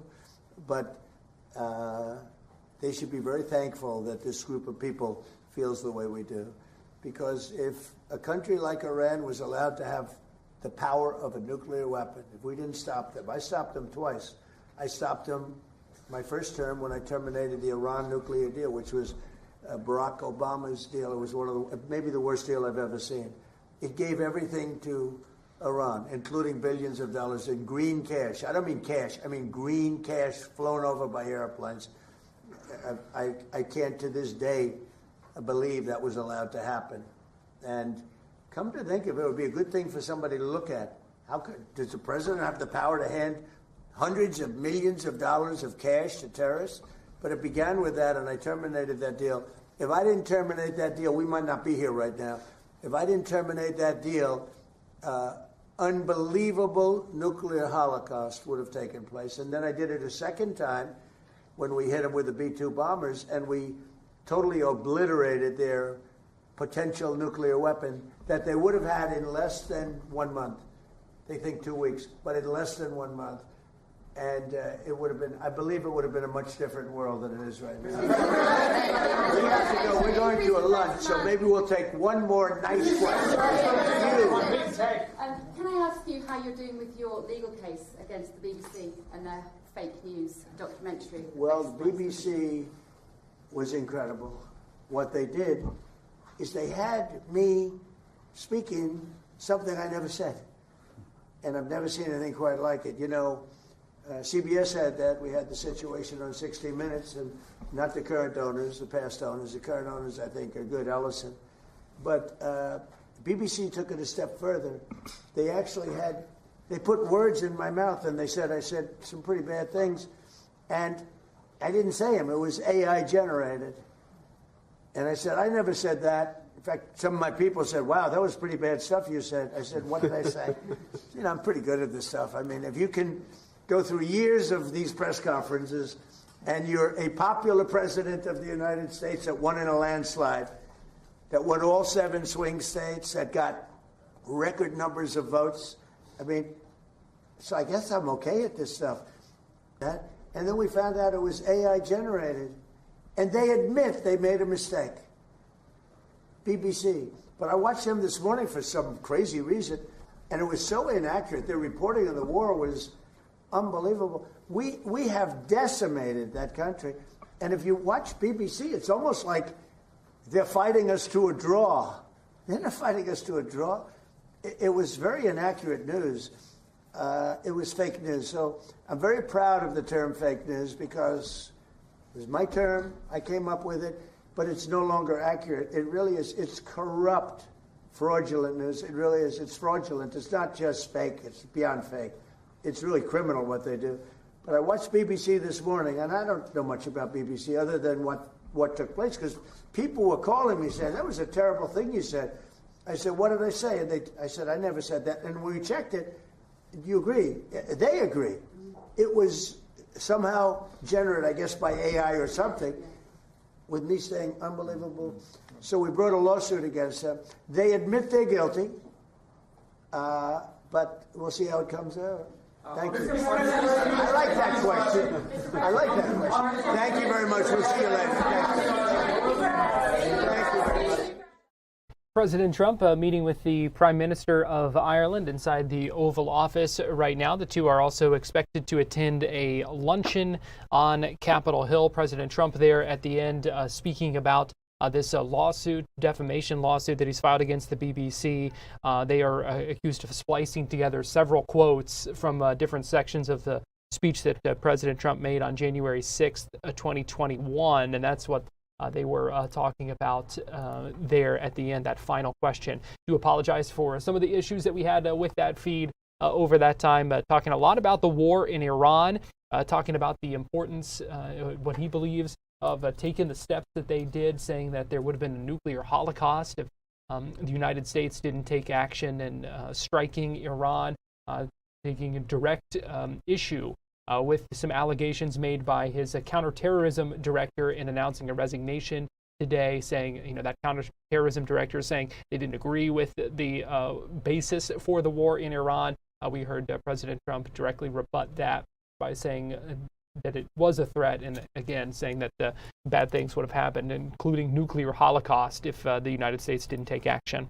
We're going to take a break right now here on Fox 35 News Plus, but before we do, I do want to let you know that we are keeping an eye on the situation out of Brevard County, where we know police in West Melbourne are on the scene of what they're calling a disturbance at America's Best Value Inn. The police department saying unconfirmed reports of shots being fired in a room that has led to a standoff in that area. They're asking folks to avoid that area right now. We're keeping an eye on that situation, monitoring that this afternoon here on Fox 35 News Plus. Right now, we're going to take a quick break, and we'll be right back.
watching Fox 35 News Plus, streaming on Fox Local. Welcome back into Fox 35 News Plus. Garrett Weimer here. Thanks for joining us on this Tuesday afternoon, live on Fox Local, YouTube, and the Fox 35 Orlando Facebook page as well. We appreciate you joining us today on this St. Patrick's Day. We know a lot of you out there are also in the middle of spring break, and we have seen a number of incidents already, including over the weekend in Volusia County, Daytona Beach area, where there were several shootings within just a couple of days, 24-hour span, actually, in Daytona Beach in the city there. An incident that caused some chaos on the beach as part of an unsanctioned party that was happening on the shore there. And so we heard yesterday from Volusia County Sheriff Micheal, who was talking about their concerns about this, some of the things that they want to see put in place. Well, today we heard from him again, talking about a special event zone that begins on Friday, running from the ocean to the river, and is going to double traffic fines. It's going to give them more latitude and more ability to tow vehicles, make additional arrests for drugs, open containers, and that kind of thing as well. Sheriff Chitwood spoke about that just a little bit ago in another news conference today, where he also warned people, put out a warning about those who are violating the special event zone in Volusia County, saying they put a black eye on the community and giving strong words of warning for anyone who wants to violate that further. Here's the sheriff just a little bit ago. What we want to follow up on what occurred last weekend and where we're headed. And what I want to say is, my staff worked very closely with Senator Wright in 2022 to pass a special event zone. And we have used that probably a half a dozen times, mostly for truck events. And we didn't use it at all in 2025. And the reason we weren't able to use it in 2025 is my staff, the folks that work in the Real-Time Crime Center, both Daytona Beach and our folks, they were able to identify promoters, send them cease and desist letters, and make contact with them, telling them that if you promote an unsanctioned event, you are responsible financially for all the costs that we incur. And that worked. Well, in January of this year, my folks in the Real-Time Crime Center, my special events coordinator in Daytona Beach, they identified a handful of these promoters. And they sent them registered letters, including 2 that went out last night that we're going to talk about, that basically says what the law is. If you promote an unsanctioned event and we incur costs in police, fire, EMS, and trash cleanup, you are responsible for the cost of that event. They have gone unanswered. So now, what I would like to do with you here is put them on notice to the world that you are being noticed, that if an event pops up here this weekend, and we're going to name some people here, I'm coming after your Tesla first, and then we're going after the rest of your money to pay for this thing. Now, I want to say this clearly because I know I'm going to get these emails. This is about race. This isn't about race. It's about pop-up events, truck events, invade events, whatever you want to call them. They are illegal. They put a drain on the resources of this community. They put a black eye on this community, and they endanger public safety. So that's what this is about. So let's get that out there. I know we're going to hear it anyway, but we are declaring a special event zone from University Boulevard to Silver Beach, from the ocean to the river. What that means is all traffic fines are double. What that means is I can tow and impound your vehicle for the most minor detail. Tail lights out, you don't have a driver's license, there's no insurance, we're towing and impounding your car. Everyone we arrest will not be given a ticket. You will physically be removed from the venue and processed at another venue. Walking down the beach with an open container, you're taking a ride. Smoking weed on the beach, you're taking a ride. Fighting on the beach, you're taking a ride. So that's what's going to take effect. The special event zone goes into effect Friday at 11 a.m., and we'll make the determination on Sunday on when we break that down. It'll be posted. There'll be plenty of warnings out there so that you can follow suit. No, nobody wants that shit. I don't care the color your skin is. You come down here, you're getting locked up. So we're going to do our damnedest to go after them financially. But this weekend, they've been served now. They cannot say they were not served because I'm just serving them. So it comes down this weekend. We're already putting the mechanisms in place. That's why I'm telling folks, that white Tesla you drive, I'm coming to get it. And then when it comes to this coming weekend, do you have support from the city of Daytona Beach? Let me say this to you, and I'll start off with this. I like the mayor. I have a lot of respect for the mayor. But before the mayor posts things on social media, he should find out what exactly I said. Because his posts on social media don't exactly inspire confidence that his police department is going to be able to participate in what we want to do with this special event. So he should go back and read his posts. And instead of calling his officers racist and everything else, he should be supporting them to get out and be firm but fair. So that's my message. We work perfectly hand in glove with the Daytona Beach Police Department. We always have, we always will. The question is, I don't have to answer to anybody. Police chief does. He's got to answer to a city manager and a city council. I answer to the voters. It's their jurisdiction. We are there to help. We have a plan in place, and Daytona's meeting with us in the other room right now. But my suggestion to the mayor is, instead of calling your cops racist and bitching about what's going on, get behind them and give them the tools they need so that our communities are safe. All of our visitors are safe. And then you said that something was civil. Could this be criminal? It could be criminal, but right now, the special event ordinance gives me the ability to have zero tolerance and come after you civilly because of what they're putting out there. What they're putting out there is and we're going to call that. And we incurred costs. I don't have the total cost yet. We're working on that. How much overtime did I spend? What was the beach cleanup like? Because as those folks told me, and we talked about yesterday, it was worse than the 4th of July, and the 4th of July is bad. And with EMS, there was at least a half a dozen medical calls when I was there. Can you talk about the procedure with issuing a special event zone? Did you have to work with the city of Daytona? I don't have to work with anybody. That's what the issue comes in, so everybody understands. As the sheriff, the statute gives me, it actually gives the mayor, it gives anybody in a position of authority to issue a special event zone. The problem is, I have done this in the past, where I issue a special event zone, and Daytona Beach says, we're not going to do that. Well, here's the problem with that. You have 2 cars coming down A1A, okay? Both cars are loaded with body servers, right? 10 kids are on top of the roof of both cars. Deputy pulls over one car, and under the special event ordinance, it's a $500 fine, say, and I can impound your car. And we do that. The car behind it, the Daytona Beach cops say, well, we're not authorized to do what you want. We're just going to give a $100 ticket and let them go on their way. Is that fair? No, it's not fair. Nobody's being treated. And it's not going to stand up in a court of law. That's why when we do a special event zone, I don't need the mayor's permission. I need participation, no matter who it is, no matter what city it is. There have been other cities during spring break. I said, I want to do this. And the powers that be said, Sheriff, you have every legal right to do it, but we're not going to participate in it. Well, why the hell would I do it? Because it's not my city. I'm just there to help you. And as the chief law enforcement officer, I have the ability to issue this special event zone. So could you reiterate, what was the protocol for sort of containing or breaking down the unsanctioned party? We saw alcohol poured out, we saw warnings and whatnot. We followed all of the ordinances that we have in Volusia County, which are called COVs, County Ordinance Violations. You can't smoke weed on the beach. You can't have beer. You can't open a container on the beach. You can't bring beer. You can't do whatever. And people want to say it's racist. Well, go look at all the arrests we made in New Smyrna. And we made 84 in Daytona. We made 49 in New Smyrna. The only reason we made more arrests in Daytona was the crowd was probably 5 times, 10 times bigger than it was in New Smyrna. But we do the same thing. So we enforce all of those statutes. When you look at some of those things, e-bikes speeding down the beach, people driving without a driver's license, squat trucks coming on the beach. So all of those things that are on the as a matter of fact, you do me a favor, somebody grab me a motor vehicle code book real quick, if we have one. So all of those things we enforce all along. What the special events thing does for me is it allows me to double the fines. It allows me to impound vehicles. It allows me to do a lot. It gives me a lot broader room with the motor vehicle code. So this weekend, when you saw those instances of maybe pouring out the alcohol, you're saying it's more likely that they'll just... We poured out the alcohol and we gave you a ticket.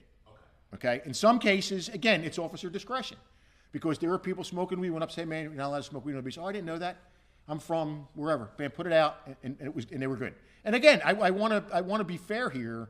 The overwhelming majority of those young people on the beach, when we told them to do something, they did it. There was no headache. Thank you, Brody. I just want to tell you something. This is our greatest tool. This is the motor vehicle code for the state of Florida.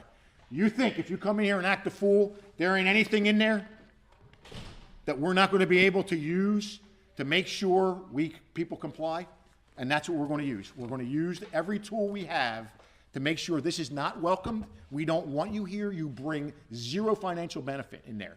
Now, I didn't answer your question, but instead of giving tickets out, we're not going to give tickets out on the spot. We're going to remove you from the venue, process you, and then give you a ticket or charge you under the applicable state law. Sheriff, just to clarify one more time, when you guys did a special event zone this weekend in Daytona Beach, has Daytona Beach Police say that they will back you up? They always have. They always have. The issue is not with the police department. The issue is what's above the police department. The issue gets political. Well, we don't want to participate in that. And that's where the issue comes in. Then why issue a special event zone if you're not going to enforce this thing? I never had pushback when I did it for the truck event. I hope I'm not expecting any pushback now, but under the current climate over there, where you got the mayor calling out his police department, you know, who knows what's liable to happen. So let me ask you, because this is something we were kind of talking about before. So if you have a deputy pull someone over in that event zone, you guys will adhere to what happens in a special event zone. But what if the Daytona cop pulls someone over and they say they're not taking? That's where the problem comes in. We have to be on the same page with this. If Daytona is not allowed to issue tickets that are double the fines, if Daytona is not allowed to tow vehicles or impound vehicles, then why are we doing this? Because at the end of the day, I'm not the Daytona Beach police chief. At the end of the day, my job is to support the cities. You know, I'm not in charge there. They make policy decisions. So that's what it comes down to. If you know, the chief's on board, the command staff's on board, the cops are on board, it's who above them is going to turn around and say, no, we're not doing that. So is the people above them, if they say no, then it's squashed with the PD? Or the chief and the deputies can say, we're going to do it anyway? No. If their chain of command tells them they're not to participate, he has no other choice. He's got to follow what his city manager and his commission says. I don't have to listen to them. But what sense does it make? How fair is that going to be if I'm writing $500 tickets and towing and impounding cars for in the same violation, Daytona's just issuing a ticket and letting them go? It's not fair. It's not fair to the people that we're policing, and it certainly makes us look bad in the public light. Does that limit the deputies in the city to be able to enforce anything? It does. It limits what you're trying to do here. What you're trying to do is what it clearly says in this letter. There is zero tolerance for any violation of our ordinances, our traffic laws, or anything that it associates when it comes to public safety. Why would you not be on the same page with this? Instead of saying, oh, I didn't know, nobody informed me. Hey, I'm trying not to get in a pissing contest with the city of Daytona Beach, but you got to be kidding me, right? You got to be kidding me. You didn't know spring break was happening? You didn't know that? You don't know the history of spring break in this place? Oh, we didn't know. Nobody informed me. Are you kidding me? So has the city given the police the okay to do it? I can't answer that. What I can tell you is, in talking with the police chief, we need to do this.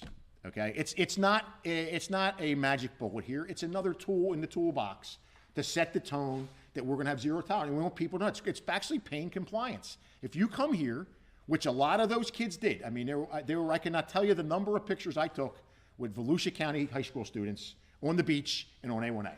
They were here, their kids, it was spring break. You didn't hear a peep out of them. They weren't involved in anything. But you had others who were here to create some mischief and some mayhem, and that's what we have to crack down on. We don't want that. You want to come here, you want to have a good time, you want to follow the law, hey man, have at it.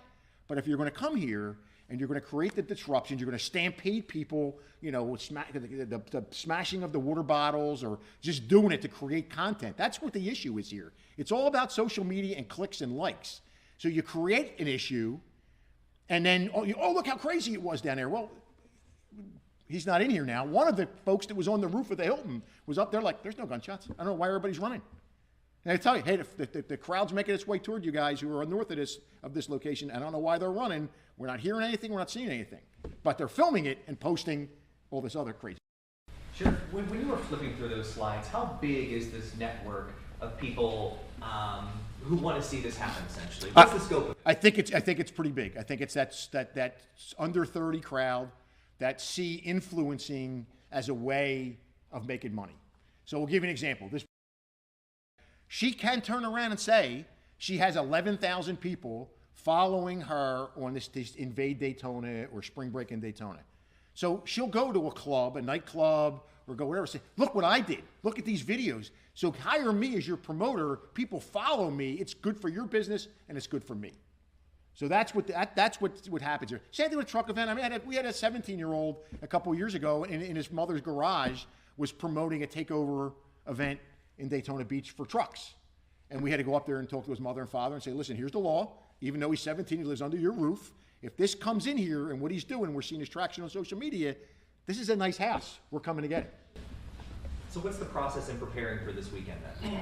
The process in preparing is almost what we did last weekend. The difference is there's going to be a special event zone, and we do have Florida Highway Patrol coming in to help us out. So everything that you saw last weekend is going to be there. There's just going to be more zero tolerance. There's not going to be issuing a cite, telling you, dump out the container, here's a citation, don't do it again. Now you're going to go take a ride, and you'll be processed off the peninsula, and it might take hours to get processed. I don't know, depending on how many people get arrested. Same thing's going to apply in being fair. We're going to get with the New Smyrna Beach Police Chief to see if we're going to do the same thing. But the crowds there were way down from where it's been. So we'll see. We'll see what's going to happen. You know, when it comes to the city of Daytona Beach, like why they haven't just jumped on the idea and like backed you guys up right away? I don't need them to back me. I need them to back their cops. That's what I need them to do. And there's a lot of stuff going over in there. I mean, let's be honest here. If my mayor posted some of the stuff he posted about my police officers, do you really think they're going to really want to go out and do what they need to do? The answer to that question is no, they don't, because they know there's no support there. So again, why go out and be firm but fair when your mayor's posting stuff about your police department? The mayor's he called my deputy racist. My deputy's black. The deputy involved with his wife was a black guy who just happened to be eating and came out to see what was going on. He was labeled a racist for doing his job. And I will want to end with this too. I mean, everybody's pointing at us, and we're law enforcement. We're big boys and girls. We can take it. But I want to just keep everybody in mind, remember something of how hard the men and women in law enforcement in Volusia County are working. In the last 2 weeks, we watched one of my deputies get in a gun battle for his life, okay, and get shot twice. Sunday, you have a South Daytona Beach police officer going after a homicidal maniac, engages him in a gun battle, and gets shot twice. Bullet still lodged in his shoulder. Yesterday in Port Orange, on a routine BS call, Port Orange police are fired upon and have to return gunfire.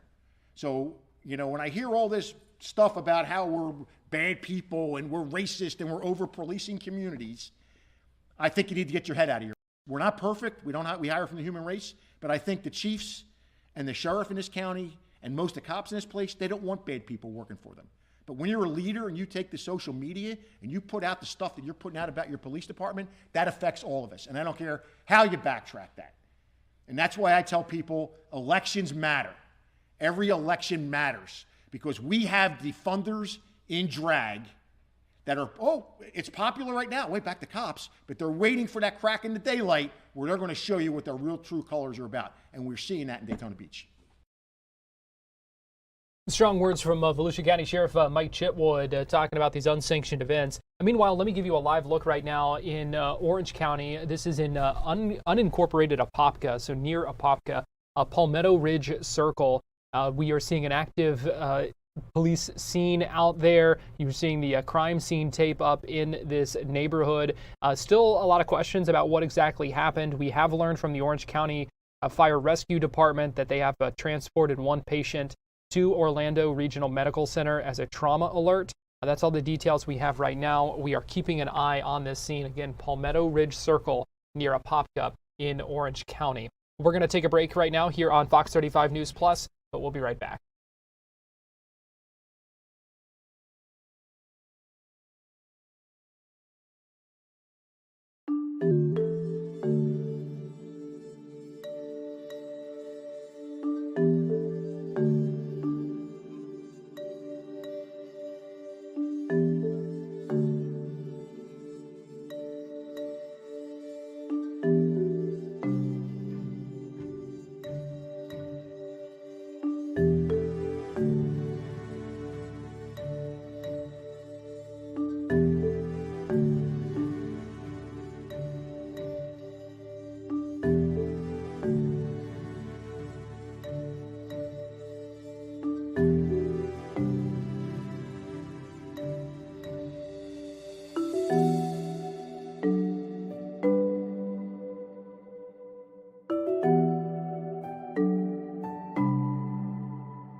You're watching Fox 35 News Plus, streaming on Fox Local. Welcome back into Fox 35 News Plus.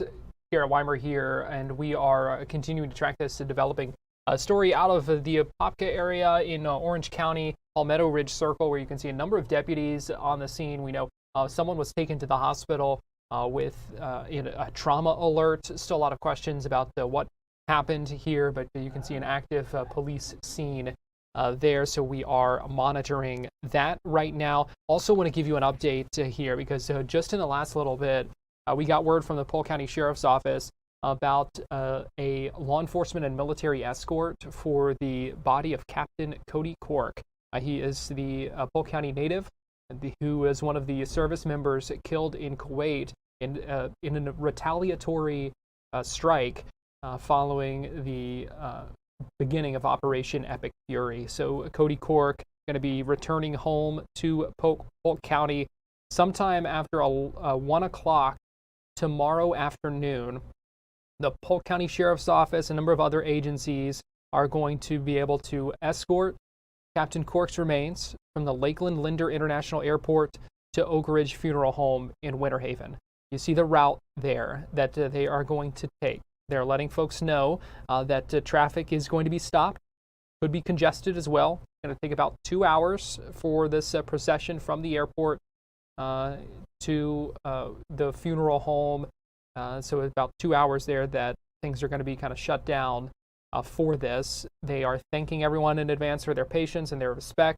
I would expect to see some folks lining that route with flags, whatever the case may be, as they bring Captain Cork home for that memorial service. Again, this is happening tomorrow afternoon.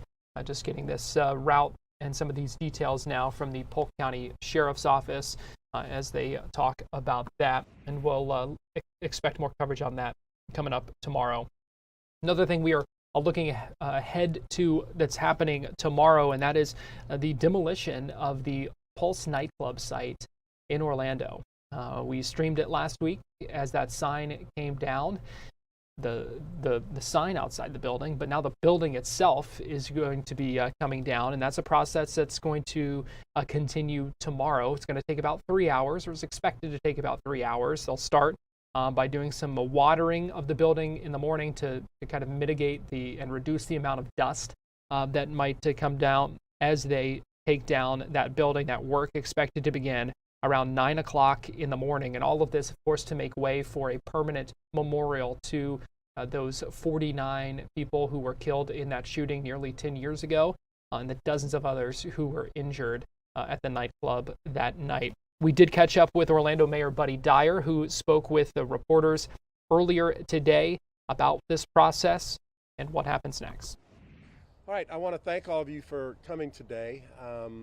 We're reaching a number of milestones as we endeavor to complete the Pulse Memorial. Earlier this month, we had the 30% design come out that's reflecting the vision of the Memorial Committee, bringing that to reality. On Monday of this week, we took the Pulse sign down and put it into storage with a number of other artifacts that have been collected out of the building, things that we hope to reincorporate into the memorial itself. And tomorrow we'll start and complete really the site clearing. The contractors will be out here about 7 a.m. They'll wet the building to keep the dust down, begin the demolition about 9 o'clock.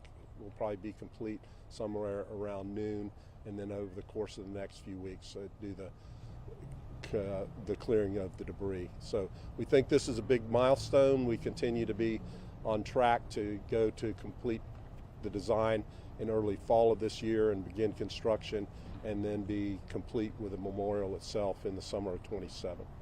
With that, I'd be glad to take any questions you might have. Mayor, it's a little surprising that it's only going to take about 3 hours to get the building down.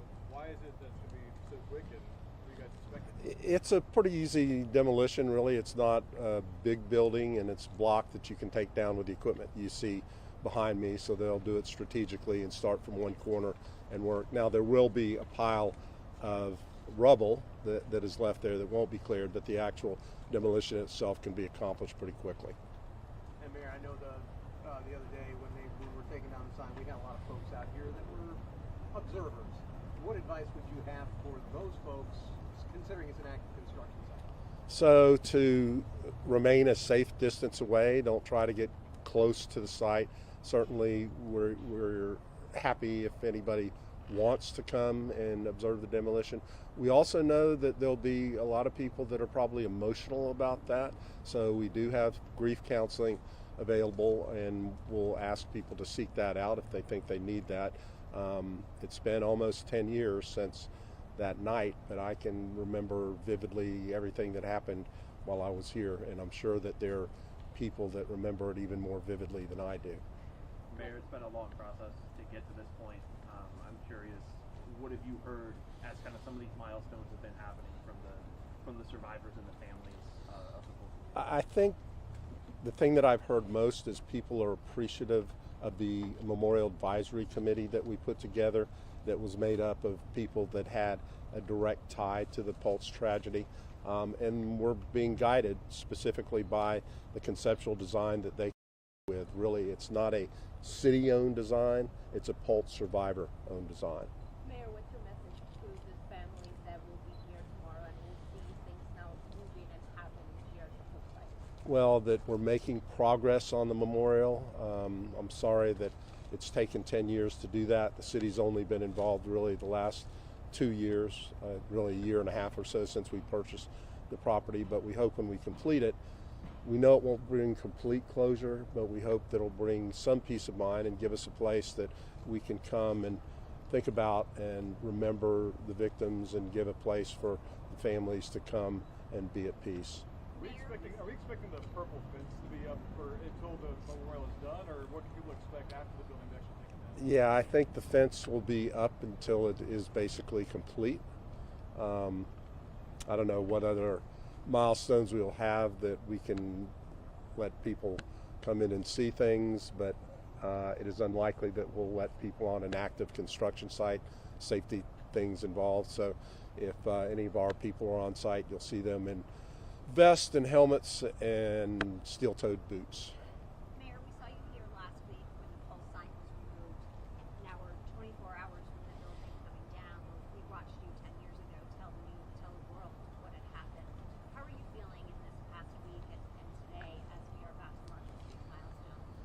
You know, it causes me to reflect on 10 years ago and what happened that night, and I remember that very vividly. Getting the call shortly after 2 o'clock and then being on site through the remainder of the morning.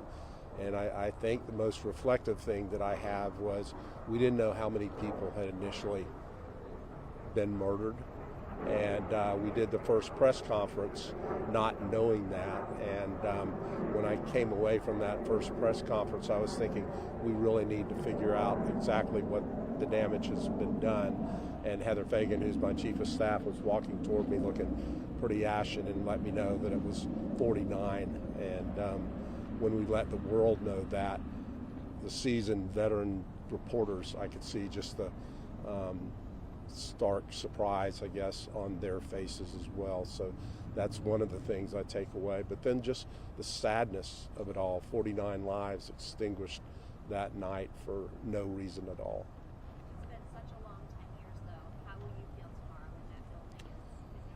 You know, I don't know how I'll feel. Ask me that one again tomorrow and I'll let you know. Orlando Mayor Buddy Dyer speaking with reporters ahead of the demolition of that Pulse nightclub building. A process is going to take about 3 hours tomorrow. They're going to start around 9 o'clock, going to finish around noon. We're going to bring you live streaming coverage from that tomorrow. But you know, hearing him talk about reliving some of what happened that night, which we're coming up on 10 years ago, and those numbers still as stark and just saddening as they were 10 years ago. We're going to take a break right now here on Fox 35 News Plus, but we still have much more to come. So keep it here on Fox Local, YouTube, and the Fox 35 Orlando Facebook page, and we'll be right back. I'll let you know.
You're watching Fox 35 News Plus, streaming on Fox Local. And welcome back into Fox 35 News Plus. I'm Garrett Weimer, and thanks for joining us on this Tuesday afternoon, live on Fox Local, YouTube, and Facebook right now. We have told you that coming up in about an hour and a half from now, we're going to hear from Pulk County Sheriff Grady Judd, who is holding a news conference at the Sheriff's Office in Winter Haven, where he's going to answer some questions about the statements he made yesterday, pushing back against some of the deportation efforts when it comes to illegal immigrants across the country. This was during the State Immigration Enforcement Council meeting yesterday. Here's a little bit of what he had to say. In college or in school. Right now, I look through the lens of this camera and it's fuzzy. To me, we need to focus in and get it in sharp, clear contrast to what we need to do and what we don't need to do. And one is to make sure that the top priority is to remove these folks that are violating the law, these people who've been through the immigration system, these people who have avoided the immigration system and snuck into the United States. But there are those here that are working hard. They have their kids in college or in school. They're going to church on Sunday. They're not violating the law. And they are living the American dream and are being very productive and doing good in this country. So it seems like to me, the way things are, we're keeping some in this country that should be deported and are illegal. And there's some that, yes, they're in this country illegally, but it's dealt with as a civil event until it gets further in the process. So I offer that up.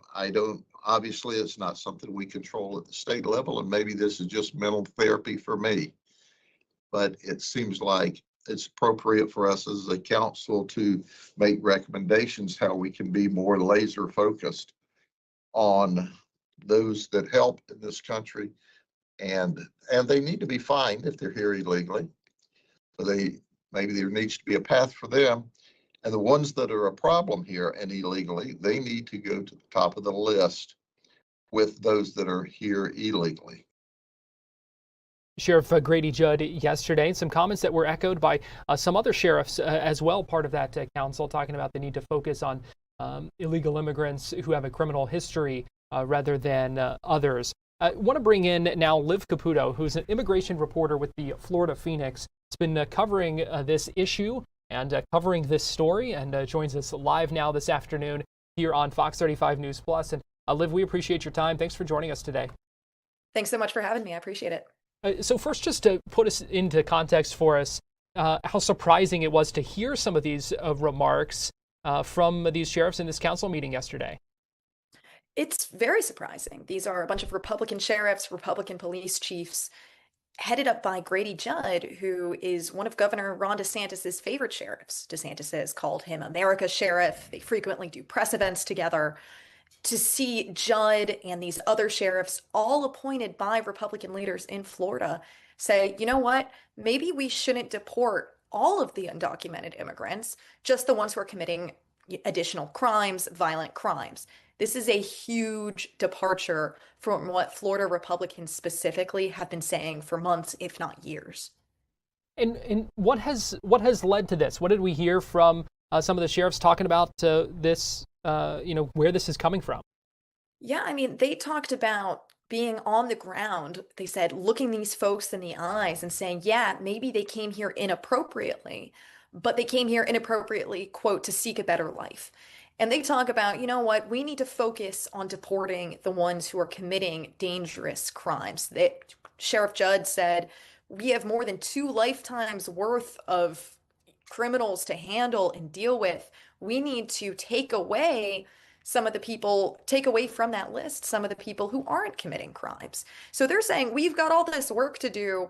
We need to only focus on one subset. Again, this is a huge, striking change from what DeSantis, from what Trump have been saying, from even what these sheriffs were saying a few months ago.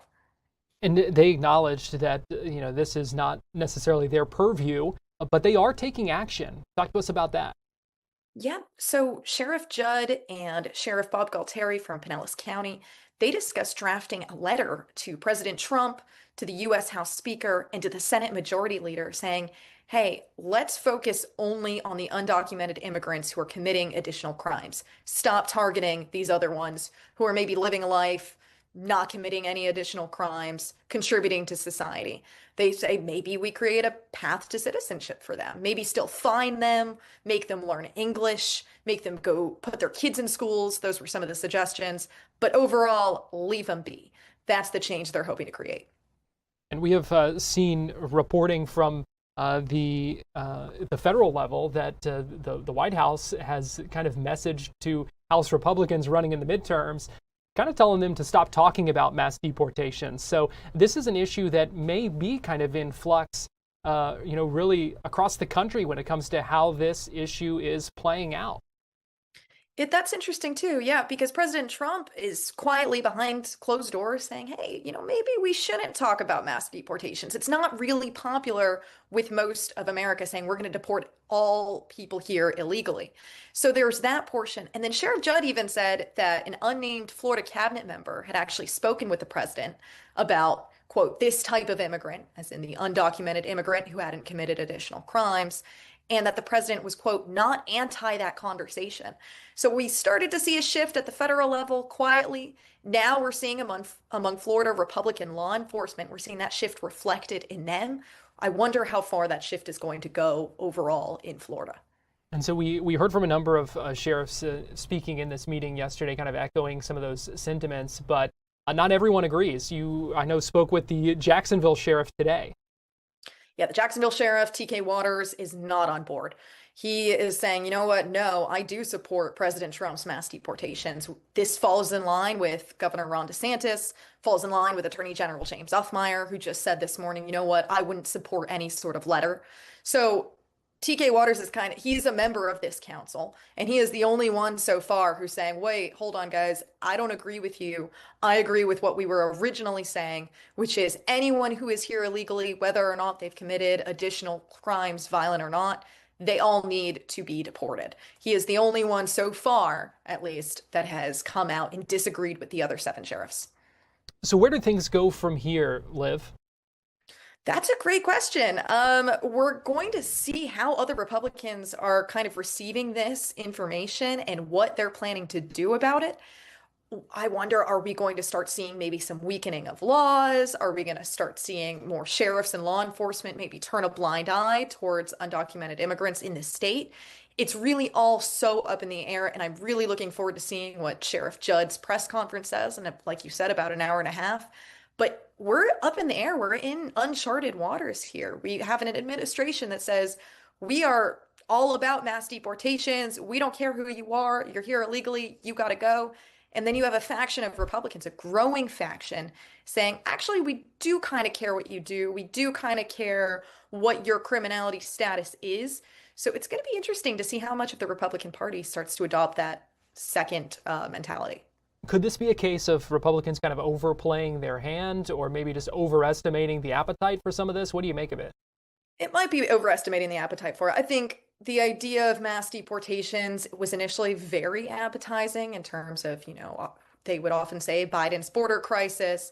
We're having all of these undocumented immigrants flooding into the country. Look how many are criminals. Look at these violent attacks, which many of it is true. There are lots of violent attacks. However, there's also a huge population of undocumented immigrants who are not committing these crimes. And so when people start to see, everyday people start to see videos of an undocumented immigrant who's on her way to work, or someone who's lived in this country their entire life being sent to a country they haven't been in since they were a child, that's not as appetizing politically or emotionally to your everyday voter. And Republicans are starting to see that and are starting to pull back a little and say, you know what? We can all agree we don't want violent criminals in our country. Let's focus on that. Let's focus on that messaging. Let's not focus on, okay, let's capture everybody and send them all out of the country. And the optics, as well, as you highlight in your reporting of some of the shootings involving ICE and Border Patrol agents. Yeah, I mean, one sheriff said even, he was like, we see what happens with ICE. He called it collaterals when ICE gets involved. We've seen DHS, the Department of Homeland Security, has had a lot of issues especially when Kristi Noem was heading it up. She is scheduled to leave shortly. But there were a lot of problems with ICE, with Border Patrol, a unique situation of bringing Border Patrol to the interior of the country, but then with more deportations, more raids, more involvement overall, you're going to also start to see more encounters with law enforcement, both between US citizens and between undocumented immigrants. And that can be a recipe for disaster, as we've seen in the past few months. Just look at Minnesota. Well, Liv Caputo, immigration reporter for the Florida Phoenix. We appreciate you joining us this afternoon. Thanks for sharing your reporting with us and spending some time with us here on Fox 35 News Plus. Of course. Thank you so much. I appreciate it. We're going to take a break and we'll be right back.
You're watching Fox 35 News Plus, streaming on Fox Local. Welcome back into Fox 35 News Plus. Garrett Weimer here, and thanks for joining us on this Tuesday afternoon, live on Fox Local, YouTube, and the Fox 35 Facebook page as well.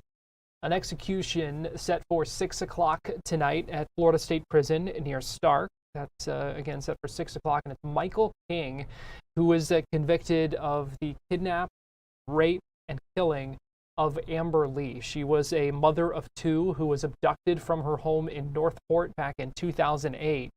The lead detective on that case is now the Northport police chief. Not only that, he was the first detective on the scene when Lee was reported missing on that day back in 2008, and he is now going to be one of the legal witnesses for that execution tonight. We're talking about Northport Police Chief Chris Morales, who spoke with Fox 13 Tampa Bay earlier today to talk about this case and where it goes next. Back in 2008, it was a normal day at work. I remember, being a detective assigned to major crimes here in Northport. It was a beautiful day. Everything was going as planned. A simple call of a missing person comes out. That was the start of a call of a missing adult. But quickly, as units arrived on scene and we're starting to gather more information, finding that two small children, Adam and Noah, Lee, were found left in their crib, and their mom was nowhere to be found. Her purse and her keys were left at the home, and she was nowhere to be found. That really, the questions of this is not normal started to really hit home to the department, the officers on scene, to where immediately they started calling in resources and calling in detectives to the scene, at which point I came to the scene to help and start the investigation. And I mean, when you talk about Denise Amber Lee, what stays with you most all these years later, after learning more throughout the investigation, learning what she did to help her own case? How do you reflect on that? That is a great question to how I look at Denise, and really to the community to know, me knowing all the very details of what she did from the moment she was taken away, keeping Michael King away from her kids to the very end. Denise was a hero. She was a sergeant's daughter. She knew, ultimately she knew that she did everything she could to try to save herself, to get back to her beautiful family. And the unlucky and unfortunate misses that law enforcement had back in 2008, it carries a strong burden on me. But I can tell you this, there's without a shadow of a doubt that Denise Amber Lee, through that whole course, she was a hero. She was able to take Michael King's phone and hide it from him, and she was very strategically trying to, give dispatchers her location and her identity without Michael King knowing. She took off her promise ring, and the one ring that Nathan wouldn't know to be able to identify, and she took that. She had to physically remove that ring, and she stuck it in the seat, in the wedge of the seat, so that law enforcement will later find her hair was pulled out, by roots and left strategically throughout the back of the car for various reasons for us to find. She told the story that if this was going to go bad, I was here and this is who it was. There is undoubtedly no doubt that Denise, in my heart, will always be a hero. And I mean, her husband, who actually our audience is going to hear from in just a little bit, he did an interview with our team not too long ago about what this day will mean to them. Denise's case sparked a broader conversation, as you mentioned, about 911 response and just emergency communication overall. So kind of going off everything that you said, what would you say her legacy is today? Her legacy is basically again, is like, even with Nathan, he's taken it to the 911, enhancement of 911 training, of communication, of feeding communication, getting detailed information, getting out that information, taking in the information, to where we learn from this whole case, the tragedy of what occurred there. He's been out promoting that and educating that. He's taken that part, I've learned from, the case of all the, we were always one step behind him. So, our city has innovated technology throughout the entire city that I always express about, where we have now a real-time intelligence center here through Chief Garrison and I have built since 2018, once technology has evolved to where we have put technology in place here through the city that, with what we have today, if I was to take it back to 2008 and hit replay and let everything just play out the way it was, I know in my heart that Denise would be here today, which tells me that you learn from a tragedy of Denise's case, and what are you doing to make it to where no one else has to ever endure something like what Denise had to go through. And I feel in my heart today that the law enforcement technology we have in our city and our community will prevent something like the Denise Amber Lee case from ever happening again. And I know it in my heart. And I mean, Deputy Chief Morales, you're talking about years, well over a decade of watching Michael King go through the legal system, now going to be executed tonight. Is this kind of a case that you've always got eyes on? And I'm actually curious, when it comes to the execution, does the state invite someone like you to be there? How does that all kind of play out? A great question. So the moment I found out about his execution, I received a phone call from Rick Goff. Immediately, I think after he found out, he immediately called me and said that he was being executed on March 17th, that the governor signed his death warrant and asked that would I be there with the family. This is something that Rick and I have talked over for 18 years, that we followed. That Rick has been such a motivator in seeing that that the state would continue pushing forward and seeing that Michael King, would be executed. And he was a father that was persistent and would not stop to seek justice and closure. And what you used the word closure. I was just going to ask you that. After 18 years, does this feel like closure to you, or is that word almost too simple for a case like this? Again, that's a really great question. It's a closure, but not. I don't think it'll ever be closed. It's just a chapter of this book that it comes to an end. But the book will always be there to pick up and read again, and think about again, to reflect about again. And I can tell you, I just remembered that I wanted to see this day. I hope to still be in law enforcement. I hope to see his face again. I hope him to see me in uniform again, to where, what he did, that he was going to pay the ultimate sacrifice for. And I wanted to be there and make sure to see it come through. I know. What is kind of going through your head as you make your way to this execution? I mean, 18 years later, what can you share with us? The biggest thing is, and I went this after Michael King was sentenced to death and sent up to state prison. I went to go see him, not long after, and I met with him and sat down with him while he was on death row.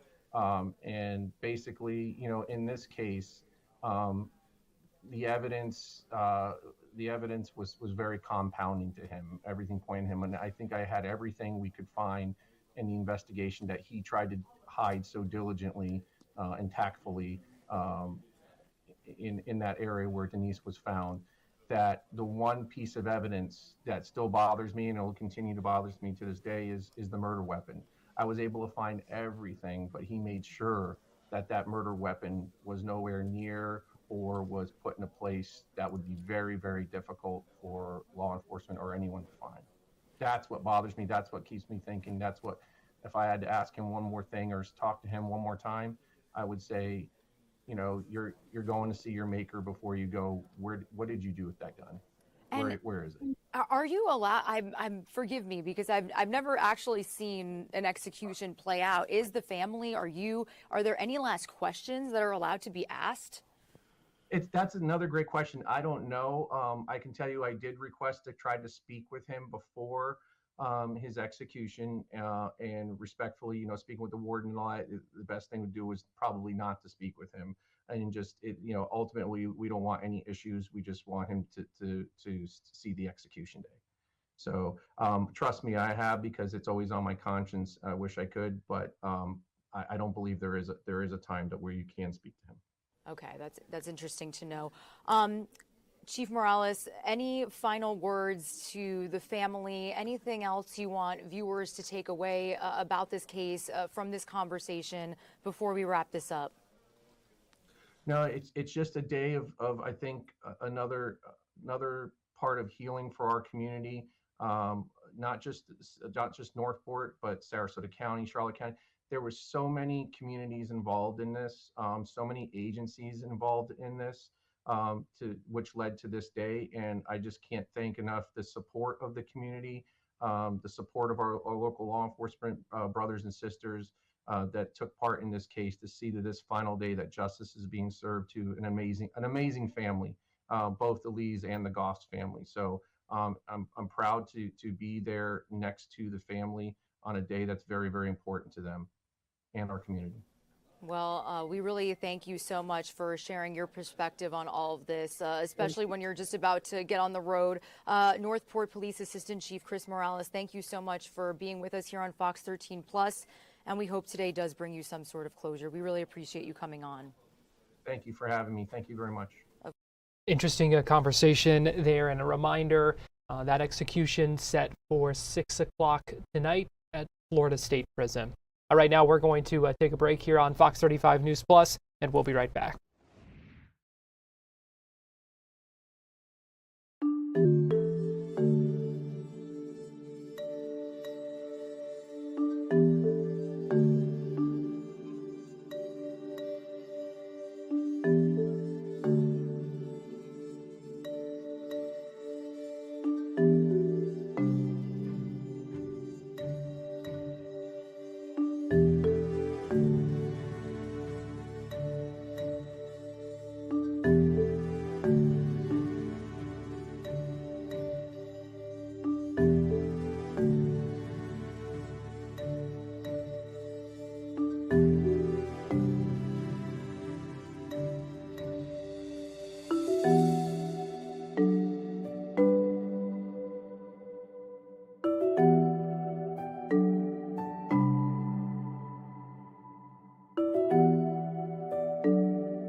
You're watching Fox 35 News Plus, streaming on Fox Local. Welcome back into Fox 35 News Plus. I want to give you another look at this scene near Apopka, Palmetto Ridge Circle in Orange County. We've been keeping an eye on it throughout the afternoon.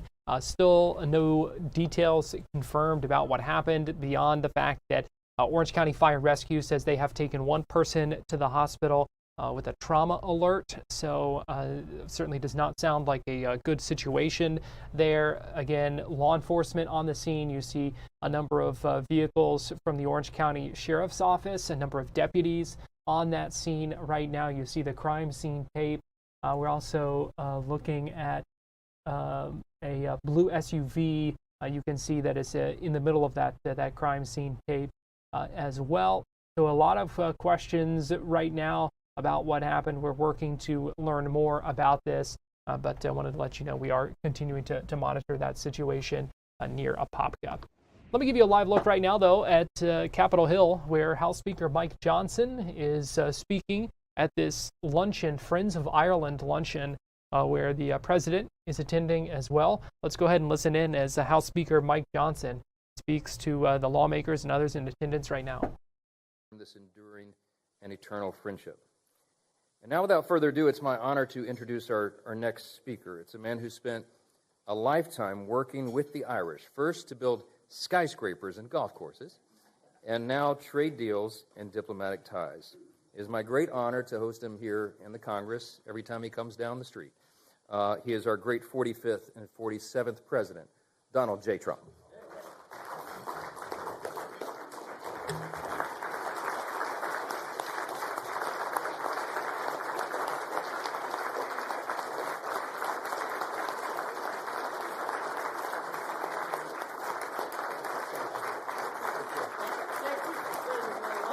Oh, it is. That's great. Well, thank you very much, everybody. What an honor this is. Yeah, it's 6 times. Can you believe it? Moving along. Well, we like it. You're a healthy guy. Between you and you, you've done very well medically, I can tell you. But there's a lot of, it's too long a story to tell, but these two guys are very special. I want to thank our great speaker. He's a great speaker, actually. He's a great speaker. Because when you think of everything that we've passed with a sometimes majority of 1, when we get back to 2, 3, and 4, Mike, we think we have it really made. We lost a couple, and we had a couple of people. They're in heaven now. They're looking, and that didn't help us with the vote, but we're doing all right, and you're getting things done like really nobody. I think there's never been anything like it. So I just want to thank you. You're doing a fantastic job. And I want to thank that beautiful, you're not allowed to say that about women anymore, but I say it anyway. Usually it's the end of your career. You're not allowed to use the word beauty in any form to introduce a woman, but she happens to be beautiful. Kelly, thank you very much. All Irish. I'm in deep trouble. I'm in deep trouble. There'll be headlines when I get out of this room, but I'll stick with it. But and then your family is so incredible too. So thank you very much. And to every friend of Ireland in this room today, I just want to wish you a very happy St. Patrick's Day, special day. It's a very great day. And to Taoiseach, you are a man that I've gotten to know, and you mean business. And he can tell a story like nobody can tell a story. And then he said, how did you speak for almost 2 hours? A couple of weeks ago, I'd called State of the Union. I said, you could do it very easily. I guarantee you that. He could do it. But we've had a really great relationship. And Mary, thank you very much. Terrific. Thank you very much to be with you both. I hope you enjoy your stay. Also with us is House Majority Leader Steve Scalise. Steve, great job. Deputy First Minister of Northern Ireland, and they get along so well. I saw that. You get along very well together. That's the way it's supposed to be, huh? I don't know if I should be promoting merger. I love mergers, but I didn't know. We're going to get in a little trouble. We're going to get in more trouble with that than the beauty. But Emma Little Pengali, thank you very much, Emma. Thank you very much. And the ambassador from the Republic of Ireland, Geraldine Byrne Nason. Geraldine. Thank you, Geraldine. Thank you very much. Ambassador from the United Kingdom, Christian Turner. Christian, thank you. Thank you. Thank you, Christian. Thank you very much.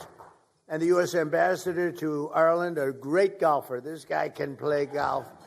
He can play golf. Walshy, right? Can't you, huh? But Trump's not bad. No. He's a great player, and he's having a lot of fun over there. What is that for a guy who loves golf? Is that the best location? Can you imagine? Ambassador to Ireland? That's got to be the greatest job in the world. Anyway, have a good time. Have a good time. You're doing a good job. As many of you know, this year we're celebrating something that is very special, the glorious 250th anniversary of America's founding. That's a big deal, and I'm very happy to be here. I wasn't supposed to be president right now. I was supposed to be maybe in Ireland taking it easy, or someplace taking it easy. But I'm president now, and I got the Olympics, I have the World Cup, and I have the 250th year, and we all have it together. And I just do want to say that the war is proceeding very, very strongly. We're doing very, very well. Iran, knocking the hell out of them, and you have to do that. We can't let them have a nuclear weapon. They were 2 weeks away, in my opinion, 2 weeks away from having a nuclear weapon.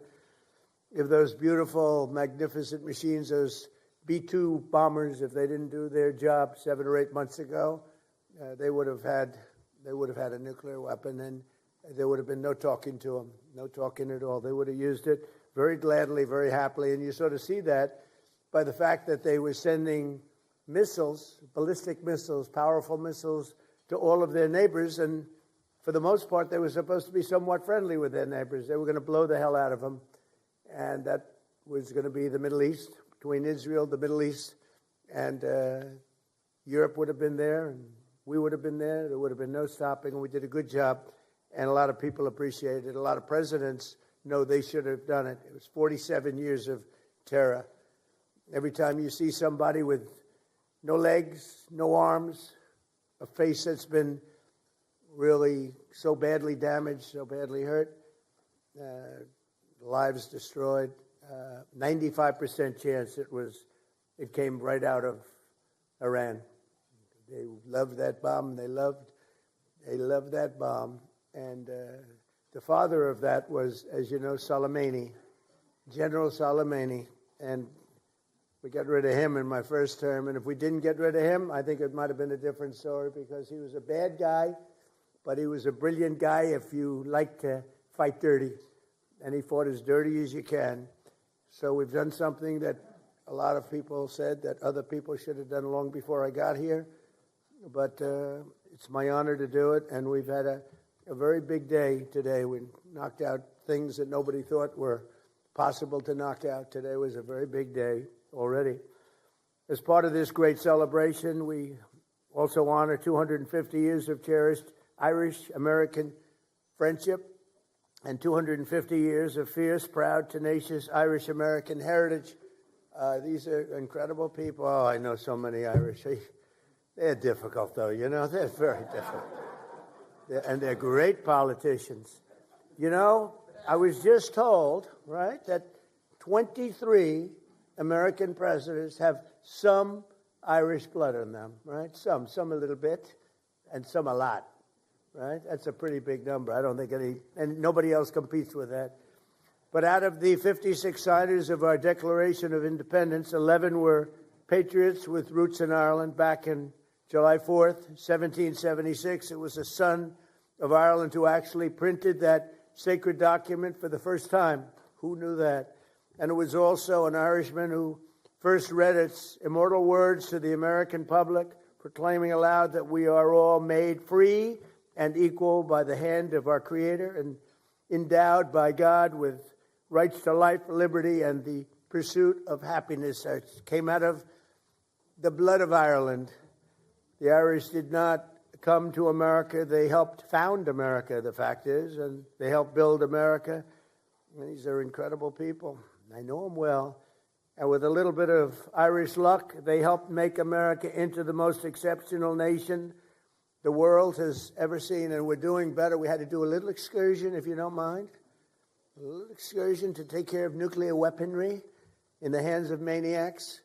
But other than that, in a couple of weeks, and won't be much longer, it's moving along fast. We're way ahead of schedule. Did you know that, Mr. Speaker? I'm trying to save a lot of money by being ahead of schedule. We're way ahead of schedule. Nobody would have thought, a great war historian told me today, nobody would have thought you could do that much damage in that little time, 2 weeks. But we're way ahead. But we had prior to that, and really, I guess you could say after that, but prior to that, and it'll bounce back so fast, the oil prices will drop like a rock, and the economy is so powerful, so strong. And, we hit 50,000 on the Dow. Think of that, 50,000. I was told you'll never hit 50,000, not for the first 3 years. Maybe at the end of the fourth year, you might be able to hit it. We hit it in the first year. And we then hit 7,000 on the S&P, and that was even more of a long shot, Steve. That was a chance that they said you couldn't do that. That was harder than 50 on the Dow. 7,000 on the S&P. We hit that before the end of the first year. And all of those things. And then I said to myself, well, we're doing great. We're doing great. I went to Susie, my beautiful Susie Wiles. There's nobody like Susie. I went to Susie. Right? And everybody's with her, and she's a great woman, really. She's a great woman. But I went to Susie. I always go to Susie. I said, Susie, do you mind if I take a little excursion here? Do you mind if I, we're hitting all these records, right? More people are working in the United States today than ever before. I could name this. I don't want to bore you because this is all about Ireland. This is all about, but you're a big part of it because you're a big part of this country. But I said, do you mind if I take a little excursion, my chief of staff, because I want to do this. I have Marco here. We have a lot of our great people. JD is here. They're all here. And I say, let's do this. We got to do it right. Should have been done by many presidents. Should have been done long before 47 years. It's 40 years of living in terror. They're called the bully of the Middle East, but they're really the bully of the world because he used oil to bribe, right? They used oil to bribe and to, gain power. I don't know what they gained. What did they gain? What the hell? How are they doing? Not so good. They're all gone now. Every one of them, they're all gone. We don't even know our biggest problem, we don't know who to deal with. Over here, I can call the Speaker of the House. He's so powerful. I can call him. I can make a deal. Maybe. I can even call your Democrat counterpart, this guy. I said to Kelly, what do you think of your counterpart? He said he's a great guy. This is Republican, Democrat. I never thought I was going to hear that about you. Let me shake your hand for a second.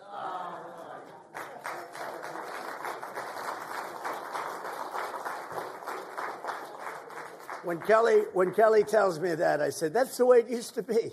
That's the way, not so long ago. And maybe someday that's the way it'll be again. It's really great.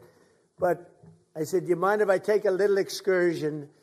Because we have to do something. And it'll be a short-term excursion. But we have all these great things going. And we had we could have gone up. It was only going in one direction. But I think now it's going to go much higher than it would have gone had we not taken this little journey. And so I appreciate all of the people that have worked with us. That was not an easy decision to make. We have a country that was hotter than any country anywhere in the world and doing great in every way. And I say, we have to put out this cancer. It's a cancer. We had to take that operation, and we did, and it was very successful. And it continues. Frankly, as somebody said, they could leave today, and it would take 10 years to rebuild the damage that's been done. But I think we have to make it a little bit more permanent because no other president has to go through this, and we shouldn't have any other president having to go through this kind of a thing. And if they didn't want to do it, if for some reason they didn't want to do it, we'd have the same problem. We don't ever want to have that problem again, not with lunatics. We can't have lunatics controlling nuclear weaponry. So I just want to thank everybody. Let's get back to Ireland. Do you mind? Ireland, we don't mind. Ireland is a nice place. I love Ireland. In fact, we're going to have the Irish Open at a property that happens to be owned by Yours truly. But I have nothing to do with it. I own it, but I don't even like to talk to my son. He says, Dad, we're doing great with the I'm allowed to. I'm allowed to run it, but I don't choose to. Dad, we're doing great. Eric calls up. He's doing a good job. Do you like Eric? I think so, right? Who doesn't like Eric? But he calls up, Dad, we're doing a great job in Ireland. Oh, what's going on? Well, we're doing this and that. Tell me. I said, don't tell me about it. I don't want to know about it. I don't want to know about it. Of course, if we were treated badly, I'd let him know very quickly. But I think you are very proud of what's been done over there by the Trump organization, right? It's one of the greatest places, one of the greatest golf courses in the world, and it's an honor to hold the Irish Open there. It's coming up very shortly, and it's a great honor. Thank you, and say hello to Rory McIlroy and all of those great players because they are truly great talents, and they're wonderful people, friends of mine. But over the centuries, 130 members of the House and Senate have been born in Ireland and been elected to work in these great halls. Think of it. It's a lot. Our national anthem itself was signed by the sight of the Star-Spangled Banner waving over the fort named for the son of Ireland, Fort McHenry. When Americans ventured west on the Oregon Trail, they were guarded by troops stationed at Fort Riley, named for the Irish-American warrior who President Grant called the finest specimen of physical manhood I've ever looked upon. We didn't know that about President Grant. I think we just learned something. But I could say that about your sons, okay? Kelly, I could say that about your sons. One's a boxing champion. They're like champions. Who would think from this one? It's got to be from them. Well, I didn't know about your Italian roots either. I thought he was a super wasp. You know, to me, Mike was always a wasp.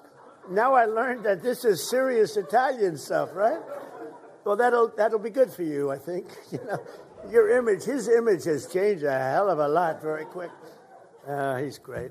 Even today, when Americans visit Gettysburg, they find a Celtic cross honoring the soldiers of the famed Irish Brigade and defended our Union in its pivotal hour, most pivotal hour. They were there, and it said that more than 50% of all Congressional Medals of Honor are awarded. Think of that. 50% went to people who had parents, one or the other, Irish American. That's a lot. We're going to have to, that's because we have so many Irish politicians. That's how that works.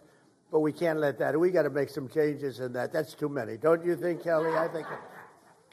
But from 1776 to today, our country has stood strong and free, in no small part due to the spirit of the warriors. You really are warriors. You're incredible. And the Fighting Irish, you know, Notre Dame, the Fighting Irish is a reason for it. I don't know how many Irish people are playing on the team, though. How many Irish people do we have on the team? I'm not sure we have so many. Well, you got him. You have Kelly. Kelly's a warrior, let me tell you. As the Taoiseach has said, and the President reminds us today, the United States and Ireland continue to build upon the age-old bond together. We are strengthening the ties of culture.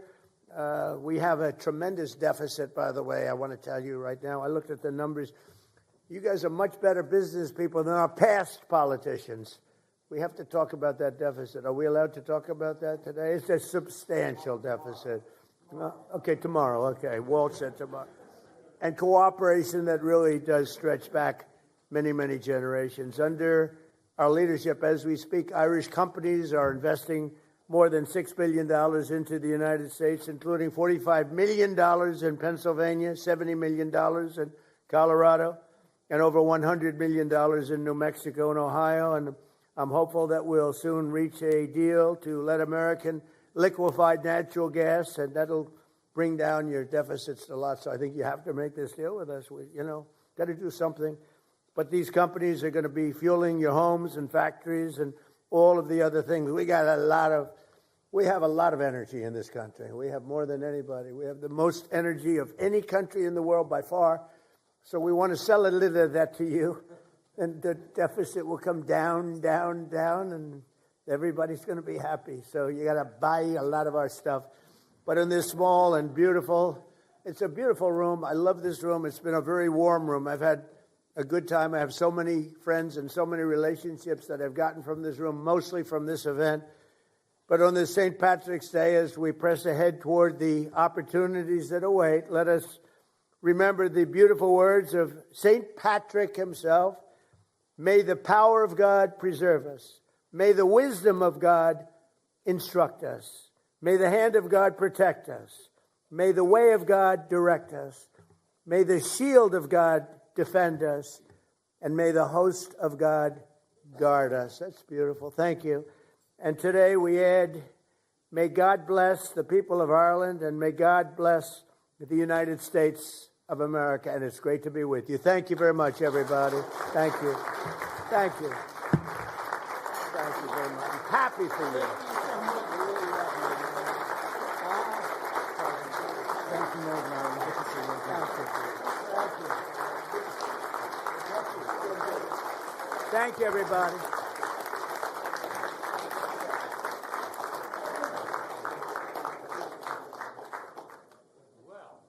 President Trump wrapping up his remarks there, now shaking some hands at the Friends of Ireland luncheon on Capitol Hill. Now it looks like they are moving forward, maybe with a couple of other speakers as well. But President Trump speaking for about 20 minutes or so there on Capitol Hill at this luncheon. We also heard him speak earlier today inside the Oval Office during his bilateral meeting with the Prime Minister of Ireland, where they spoke for a while, took a number of questions about the relationship between the United States and Europe.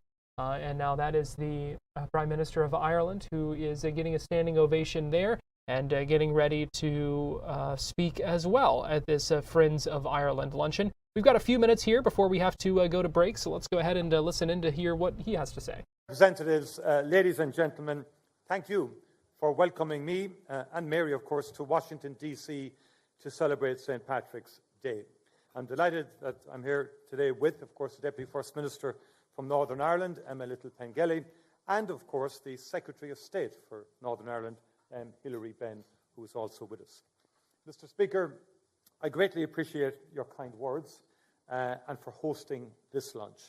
And may I pay tribute to your wisdom in choosing an impeccable Irish woman with great heritage as your wife, and with a name O'Leary, you have to be from my part of the country in Ireland. But we greatly appreciate your kind words, and a proud tradition this is since its inception back in 1983, as you've said, through the shared vision of President Reagan and Speaker Tip O'Neill. And this gathering signifies the ties that bind our two countries and the bipartisan commitment to peace and reconciliation in Ireland. Almost 250 years ago, this country embarked on a great democratic experiment, one driven by the idea that we all share natural rights to life, to liberty, and to the pursuit of happiness.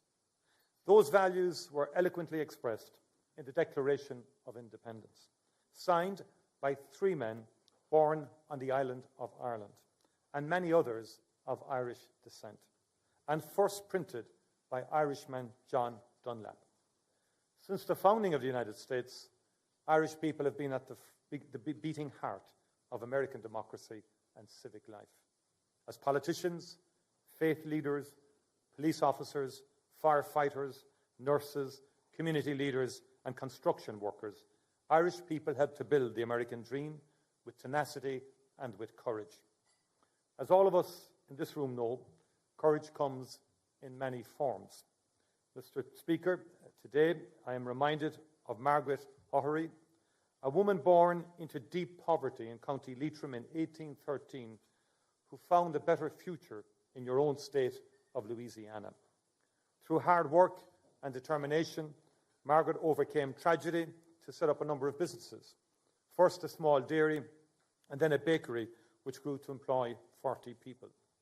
She was renowned for her business acumen, her deep faith, and her charity. The orphanages she helped to build across New Orleans remain as her legacy. Margaret's grit and determination. The Irish Prime Minister speaking at this Friends of Ireland luncheon this afternoon on Capitol Hill as we recognize St. Patrick's Day on this Tuesday. We are getting ready to take a break here on Fox 35 News Plus. We're going to be back at the top of the hour with Florida Live. We'll do a little bit of a reset. We're going to welcome in our TV audience. We are going to check in with a couple of the big stories of the day. We will also have our Tampa connection. We're going to talk Florida politics with our friends from Politico. And then we're also standing by for that news conference in about half an hour where we expect to hear from Pulk County Sheriff Grady Judd. So keep it here on Fox Local, YouTube, and Facebook. If that's how you're watching us right now, that will continue. You don't need to go anywhere, but we'll be right back with more after this. In the meantime, vote in our poll, fox35orlando.com/vote.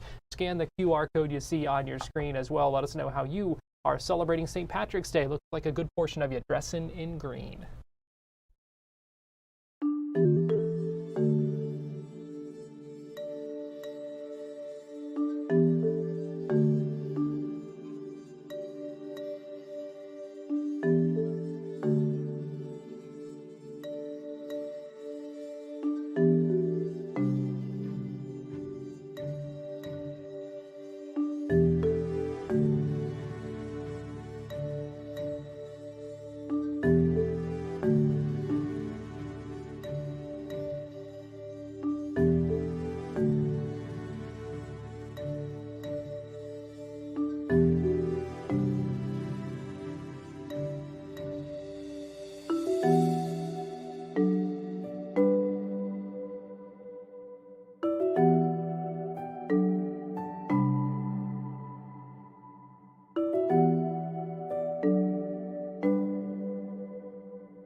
Florida Live starts now.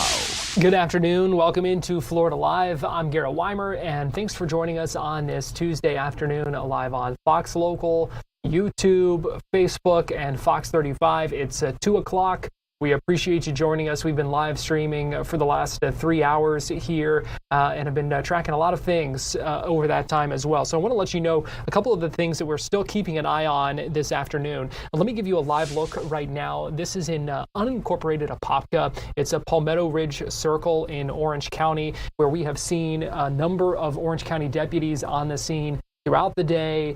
You see the crime scene tape up there. This is surrounding a home, again, Palmetto Ridge Circle. Near Apopka. We don't still have a lot of details about what has happened, what the investigation is into, but we do know, we do have confirmed from the Orange County Fire Rescue Department that they took one person to the hospital with a trauma alert. So certainly does not sound like a good situation there. We're working to learn some more information right now, and we will bring you those updates as we get them. This is a scene we've been keeping an eye on for about an hour or so now. We also have a number of other things that we are keeping an eye on and going to bring to you in this next hour. We're going to hear about Sheriff Micheal Wood, the Volusia County Sheriff, with some strong words today, putting on notice those organizers that he says are behind a number of the unsanctioned events that we're seeing in spring break in Volusia County that's causing some chaos. Coming up in our Tampa Connection, we're going to talk about an execution that is set for 6 o'clock tonight to put to death a man convicted in a gruesome kidnapping, rape, and murder from a case in Northport back in 2008. And then at the bottom of the hour, around 2:30, we're going to hear from Sheriff Grady Judd, the Pulk County Sheriff, who is going to be holding a news conference and answering questions about something that came out yesterday of the State Immigration Enforcement Council meeting, where he and several other sheriffs who are part of that state board really pushed back on the Trump administration's mass deportation efforts, saying essentially that they want to see those efforts focused specifically on illegal immigrants with criminal histories, criminal records. We talked about this, if you were with us in our last hour, we talked about this with immigration reporter Liv Caputo from the Florida Phoenix, who put this in context for us. But we're going to hear from Sheriff Judd coming up in the bottom of the hour. We will bring that news conference to you live when that does begin. We are also keeping an eye on this developing situation where the search is continuing for a teenager in the Edgewater, Lake Jessamine area of Orange County. Fox 35's Alexis Clevenger has been out at that scene today. She checked in with us just a little bit ago to let us know how those search operations are going for that missing teenager after that canoe capsized yesterday afternoon.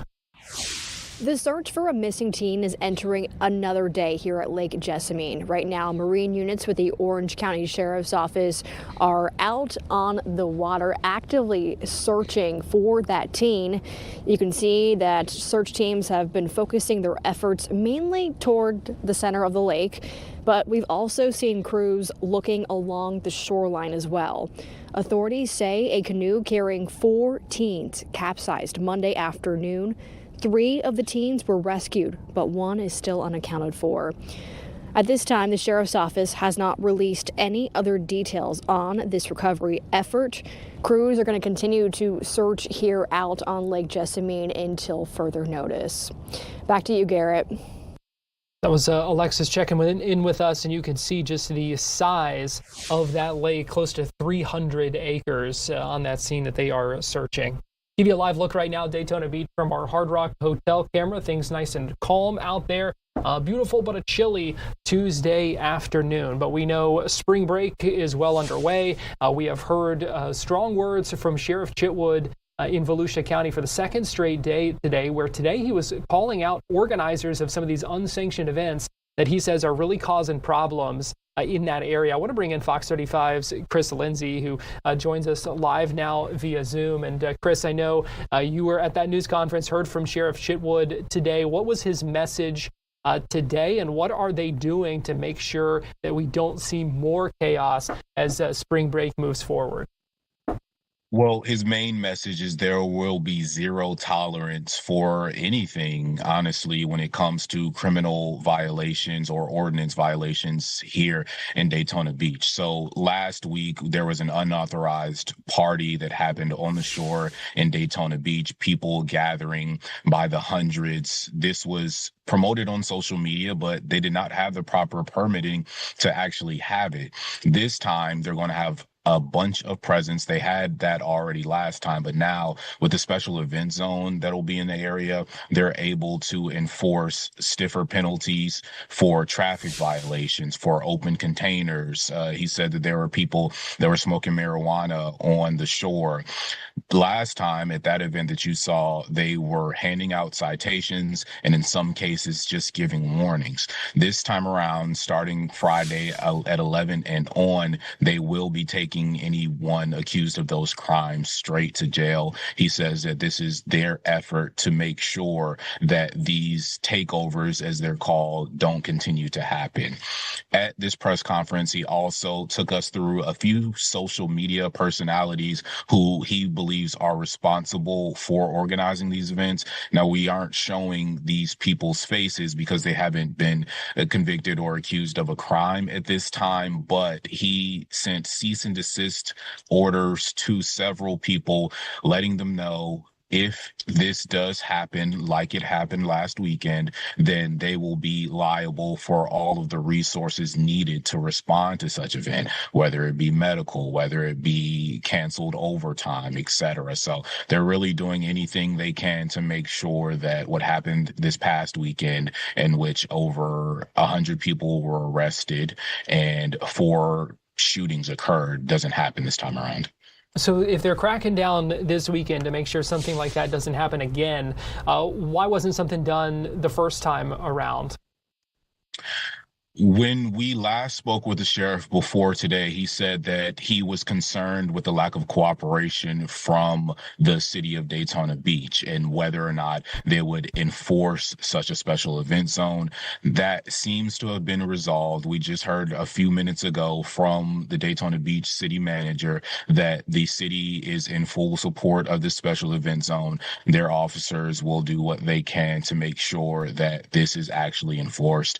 Today, the sheriff gave us an example of if deputies were to enforce something in such a way, but police officers in the vicinity don't do that, then it makes things much more difficult for them. So it seems as though those issues have been ironed out, and Friday, starting at 11 o'clock, that special event zone will go into effect. And when you're out there on the road, something that you may have gotten a warning or even a citation for, you're now at risk of having your car impounded and a stiff fine. And Chris, just for those who may not understand, when you say special event zone, what does that mean practically? How does that allow for a little bit more of a crackdown on things like this from happening? So anytime they designate these special event zones, it allows them to use more resources than they normally use, and it is a blocked off area that they enforce these penalties. In this case, they're focused mostly on the beach side, so it's essentially from the bridge over in the university area. When they have these special event zones, and we've seen them in place before. Last year, the sheriff says he didn't have to put them in place because they had reached out to these event organizers and they complied. There was no major invasion or takeover, or whatever call you. When these things are in place, they have the ability to double fines. They have the ability to impound vehicles as opposed to verbal warnings. And then, of course, on top of that, they're stiffening their consequences, taking you to jail as opposed to writing you a ticket. Fox 35's Chris Lindsay, we appreciate you breaking that down for us. Thanks for joining us on Florida Live. Thank you. And as we go to break here on Florida Live, let's give you another live look at Daytona Beach from our Hard Rock Hotel camera. We're going to take a quick break right now, but we'll be right back with much more. So keep it here on Fox Local, YouTube, Facebook, and Fox 35.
give you a live look right now inside the Pulk County Sheriff's office, where in about 20 minutes or so, we do expect to hear from Pulk County Sheriff Grady Judd talking about his comments yesterday and some of the pushback to the mass deportation efforts across the country that we just talked about a few minutes ago. Again, that's coming up around 2:30. We'll bring that to you live right here on Florida Live. Welcome back into Florida Live. Karen Weimer here. Thanks for joining us on this Tuesday afternoon. It's time now for our Tampa Connection, where we take a look at some of the big stories in the Bay Area today. I've got Fox 13 senior content producer Nancy Gay, who is joining us live right now. And Nancy, good afternoon. Good afternoon, Garrett. Well, nearly 2 decades after a Northport woman's murder, the state of Florida is set to carry out the death penalty for her killer.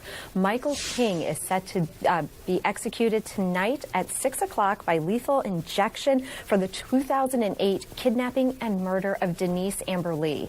The execution moves forward after the United States Supreme Court rejected King's final appeals. Back in 2008, investigators say King abducted Lee at gunpoint from her home while her 2 young sons were inside. In the hours that followed, Lee made desperate efforts to save her own life. She screamed to passing drivers and even managed to secretly use King's own cell phone to call 911. But tragically, dispatchers failed to relay critical information to deputies who were just moments away from her location, and Lee was later found murdered. But her husband, Nathan Lee, says she did everything she could to ensure that her killer was caught, even leaving her wedding ring behind in King's vehicle as evidence. Now, the failures in the 911 system that night sparked a nationwide movement for reform. Nathan Lee has spent years advocating for better training, leading to the Denise Lee Act. The law established standardized training and certification for all 911 operators in Florida. Now, as the sons Denise fought so hard to return to are grown, her family says her legacy continues to shape how emergency calls are handled across the country, and they remain committed to ensuring that communication breakdowns of 2008 never happen again. Garrett? And Nancy, I thought it was interesting as well to hear from the assistant chief at the Northport Police Department, who was the lead detective on this case, and we know is heading to Florida State Prison to be one of the witnesses at this execution later today. Yes, yeah, it just brings everything full circle for him. I mean, he was lead detective on this case. I mean, I remember this case very, very clearly. It's just heartbreaking what happened to her. So to finally see basically justice being served after nearly 2 decades, I mean, for that Northport representative, that's amazing. Now, tell us about this investigation in Pasco County that led to quite a big bust. Yes. So actually, Ryan Perez, he is the owner of 2 smoke shops here in Tampa, but he was being investigated for more than a year by the Hernando County Sheriff's Office. Now, investigators, they suspected him of using cryptocurrency to buy narcotics on the dark web and then sell them here in the Bay Area. And Hernando County Sheriff Al Nienhuis, he says a major break in that case happened this past December 26th during an overdose homicide investigation in Pasco County. Now, the victim's wife told deputies that her husband had taken MDMA, which is also known as ecstasy, before he died.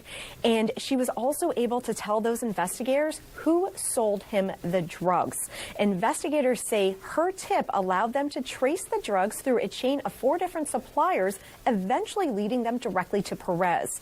The sheriff noted that the MDMA linked to this case was 2.5 times stronger than what is typically found on the street. And when federal agents and local deputies raided Perez's home, they reported finding a massive stash of illegal drugs, including 2 pounds of MDMA, counterfeit Adderall pills, LSD, mushrooms, and more than 20 pounds of marijuana. Perez does face multiple charges, including trafficking in MDMA and LSD. His wife, Adina Perez, was also arrested on trafficking charges, and a third person who was at that Spring Hill home was charged with felony possession. Now, as I mentioned, this investigation extended to two hippie crib smoke shops here in Tampa that were owned by Perez. DEA agents said they seized several firearms as well as cryptocurrency machines from inside those businesses. And special agents warned that Perez was allegedly importing chemicals from China, India, and Europe to package his own products. They say these items often contain potent synthetic opioids and spice, meaning customers have no way of knowing what they are actually consuming. Garrett? And finally, in our Tampa connection, Nancy, mourning the loss after an accident in Georgia. What can you tell us? Yes, we are learning that 28-year-old Rex Culpepper, he is the son of former Tampa Bay Buccaneer Brad Culpepper, died this weekend in a dirt bike crash up in Georgia. Now, Culpepper was a local standout, and as I mentioned, the son of former Tampa Bay Buccaneers defensive tackle Brad Culpepper. And during his time at Syracuse, Rex became an inspiration to many because at just 20 years old, he was diagnosed with testicular cancer. After undergoing extensive chemotherapy, he was declared cancer-free in June of 2018, and he returned to the field to play in 30 career games for the Orange. His fiancée, Savannah Morgan, shared the news of his passing in a heartbreaking social media post. The couple had just gotten engaged less than a month ago. And the Syracuse football program released a statement saying Rex lived his life with endless passion and played the game as fiercely as he lived. Garrett? All right, that's certainly sad. So much life ahead of him, still so young. Fox 13 senior content producer Nancy Gay, we appreciate you joining us with our Tampa Connection. Thank you. Time now for our Florida Live forecast, and I've got Fox 35 Storm Team meteorologist Noah Berggren joining me now. Noah, a little bit calmer and quite a bit cooler compared to yesterday. Yeah, you got the jacket on? Needed, yes. It's definitely cold for Florida standards. Yeah. Can you imagine being here this week on vacation and having beach plans today? Well, it's still sunny, though. It's still sunny. Definitely a little surprise, I think, for many who are here. So many people are here this week for the theme parks. Right. This week more than any other spring. And the weather just hasn't quite worked out for them. Well, the rest of the week is sunny and dry, which is good. Okay, just good. A little bit of a chill today. In fact, it was in the 30s this morning in Daytona Beach and New Smyrna. In fact, right now, you can see that from my drive, it looks great outside. We've got sunshine, but you open the door, and it feels cold. Temperatures this morning were into the 30s in most places. It was definitely on the chillier side. We're going to probably set records today for how low the afternoon highs get. Now, yesterday, a lot of different ways we can spin it. I did want to show this because it was pretty remarkable. Now, I'm obviously the weather nerd here, so maybe I find this a little more interesting. But I just wanted to make mention of this because this is really rare, actually. You don't normally see mammatus clouds in Florida, like almost never. Those are those little puffy ball-like clouds. You see them here. This was from Nick from last night. Because the cold today was brought in by those storms. And even though we didn't have tornadoes that happened in Orlando, there were definitely big storms. And the clouds that came after are what you normally see after like big tornado outbreaks in the Midwest. So kind of cool. Regardless of the cloud type, definitely a pretty sunset from last night. And here's the feels like readings right now. At this hour, it's after 2 o'clock. It feels like just 53 in Orlando in the middle of March. Definitely it's a cold, this would be a cold day in January, let alone the middle of March. Up to our north, it's 46 in Tallahassee right now. Definitely cold, 29 in Nashville, 15 in Lexington. It's 13 in Chicago in the middle of the afternoon right now. So this is a very notable late season cold front. By the way, if you have not heard, Phoenix in the desert Southwest, maybe you've seen it on your online, they're going to be having just crazy heat for the next week. There'll be over 100 Phoenix every day for the next week. The average high there's like 79. So while it's cold in the east, there's equally, probably a lot more so notable weather in the west in the form of heat. But right now, there's the front. It's down in the Bahamas. All the rain from yesterday is gone. Some snow flurries for many states in the northern U.S., but sunshine for us. It'll stay dry. There you see all those flurries across the Great Lakes in the Ohio Valley, and still some snow flurries up into Pennsylvania. Temperatures right now are in the 50s. It is only 53 in New Smyrna. Yeah, so if you were planning beach time today, it is definitely cold. I mean, I would love to sit on the beach any time of the year, but it's definitely cold. Winds are still from the northwest, 10 to 20 miles an hour, and that's making it feel colder than it actually is. The temperature statewide, the warm spot is Miami at 66. Average high this time of the year is in the upper 70s. So nowhere in the state is anywhere close to where it should be for this time of the year. Now, temperatures tonight are going to be colder. It's colder tonight because there's a clear sky and light winds. When there's wind blowing, it's harder for the temperatures to get colder. So 34 tonight in Ocala, where, Garrett, there's a frost advisory in effect. Not for Orlando, but places north of Orange County, there may be frost tomorrow morning. Not unprecedented, but definitely a little uncommon for this late in March.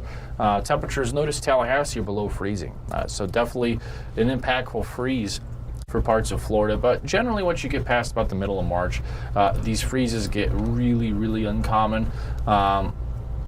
We'll see if we set records in North Florida tonight into tomorrow morning, but I definitely think this will be one of the last big cold fronts of the winter season, because it's not going to be more than a few weeks, and the average high is in the 80s every day from now. So, well, we sure hope it's, or at least speaking for myself, I sure hope it's the last time that we're talking about this cold. And much needed rain too last night. Yeah, a lot of gusty winds. A lot of people talked this morning about the lightning, but it's remarkable. It was near 90 yesterday. Yeah. Today we're in puffer jackets and hats. So it does Signals get get cold changed in Florida. It does. We are living proof. Fox 35 Storm Team Meteorologist Noah Berggren, we appreciate you joining us. Before I go to break here, I do want to give you a quick update on this scene that we've been tracking throughout the afternoon on Palmetto Ridge Circle in Orange County.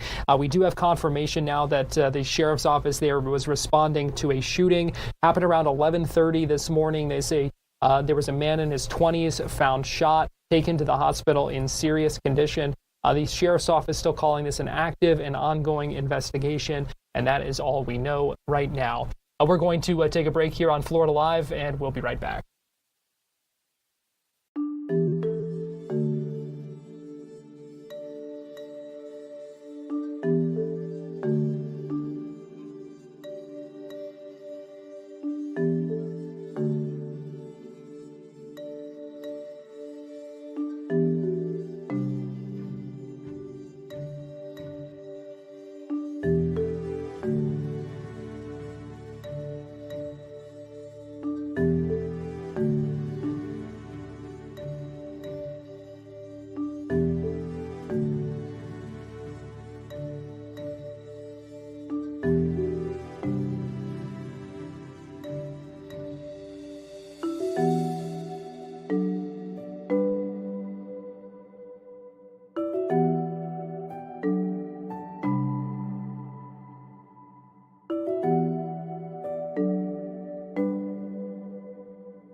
Live look right now at the floor of the U.S. Senate, where any minute now, senators are going to begin a key procedural vote, a test vote on the Save America Act. That's the election reforms bill that President Trump has been urging Congress to take action on. So we'll be keeping an eye on this. The first procedural hurdle for that. We'll see what happens coming up in just a little bit.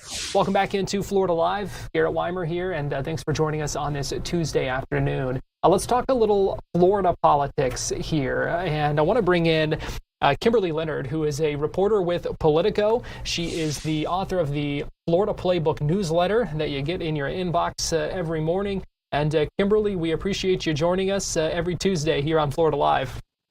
Yeah, I love joining you all.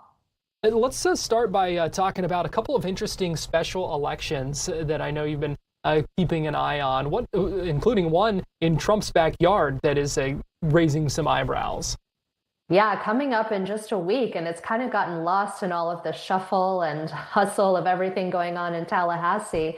But the seat that was previously occupied by Representative Caruso, who was an ally of Governor DeSantis and got a different local post, is available for a special election. And it's a seat that Democrats are really hoping to flip because it also is the same district that represents Mar-a-Lago. So just a lot of symbolism there in terms of if they could, flip the seat that represents the president's backyard, essentially. And so the Democrat that's running in that seat, Emily Gregory, is a local entrepreneur. She owns a fitness business for postpartum moms. And then the Republican candidate has actually been endorsed by President Trump, and his name is John Maples. He's a financial advisor. He actually didn't even seek out President Trump's endorsement. He told me it was a complete surprise when he got it, but he is really, hoping to keep it in Republican hands. The seat is a +9 seat, so it advantages Republicans, but Republicans do feel really good about keeping it in their hands because they recently won local elections in the area, and they've also really been registering a lot of other people in Palm Beach County. Now, Palm Beach County people think of as being, MAGA, but it's actually a blue county. And Republicans think that they can actually flip the county by election day. So given, the work that they're doing there on the ground with voter registration, they really think that they're kind of setting themselves up for success on Tuesday. So we're interested in seeing what happens there for sure. You also recently wrote about let me set it up this way. If we consider Governor Ron DeSantis one of those lightning rod governors across the country, someone whether, depending on which side you're on, you may love him, you may hate him. There's another one of those on the other side of the country, Gavin Newsom, and you wrote about how he might be the next DeSantis in some ways. What do you mean by that? Yeah, it just really struck me. So Gavin Newsom, as one might have heard, is on a book tour and was in Miami on his most recent book tour stop this past Friday. So, of course, as a political reporter, I went to go check it out and hear what he had to say. It just really, as someone who covered Governor DeSantis for so long and his career, his sort of rise and fall, it reminded me so much of this, the similarities were just there in terms of where Governor DeSantis was in 2022, where there was just so much fire around him. I mean, all the polls said that he was the #1 person to get the GOP nomination, way ahead of Trump. He was getting a lot of interest. All the national profiles being written about him. He was fighting the Biden administration on every turn, just like Gavin Newsom is now doing with the Trump administration.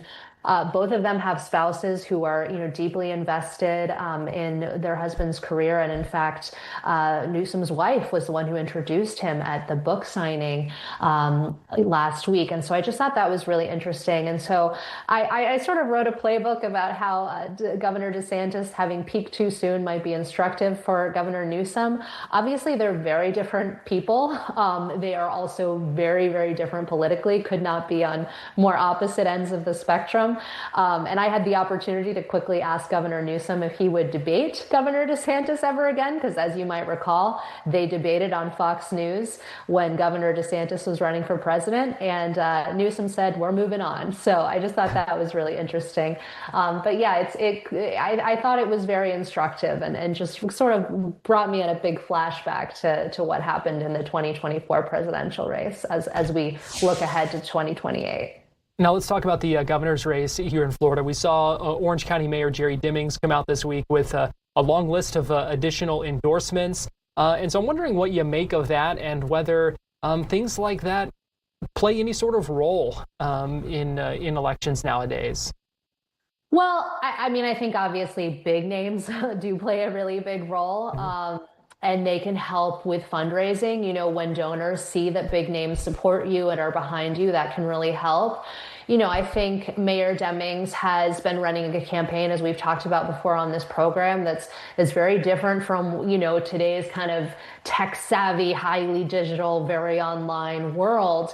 And I don't know if that still resonates with voters or not. He certainly is very well known. He has made decisions that have really gotten Byron Donalds' attention, who's, you know, the Republican front runner for the governor's race. And so I think that his name and kind of doing the job will get a lot of coverage and will continue to kind of generate interest around his candidacy. But he did get into the race a lot later. So he's far behind on fundraising, and he's trying to do the job of mayor at the same time as running for governor. And so it's just a lot. And so we are closely watching that race. We're not going to see what the new fundraising numbers are until April 10th.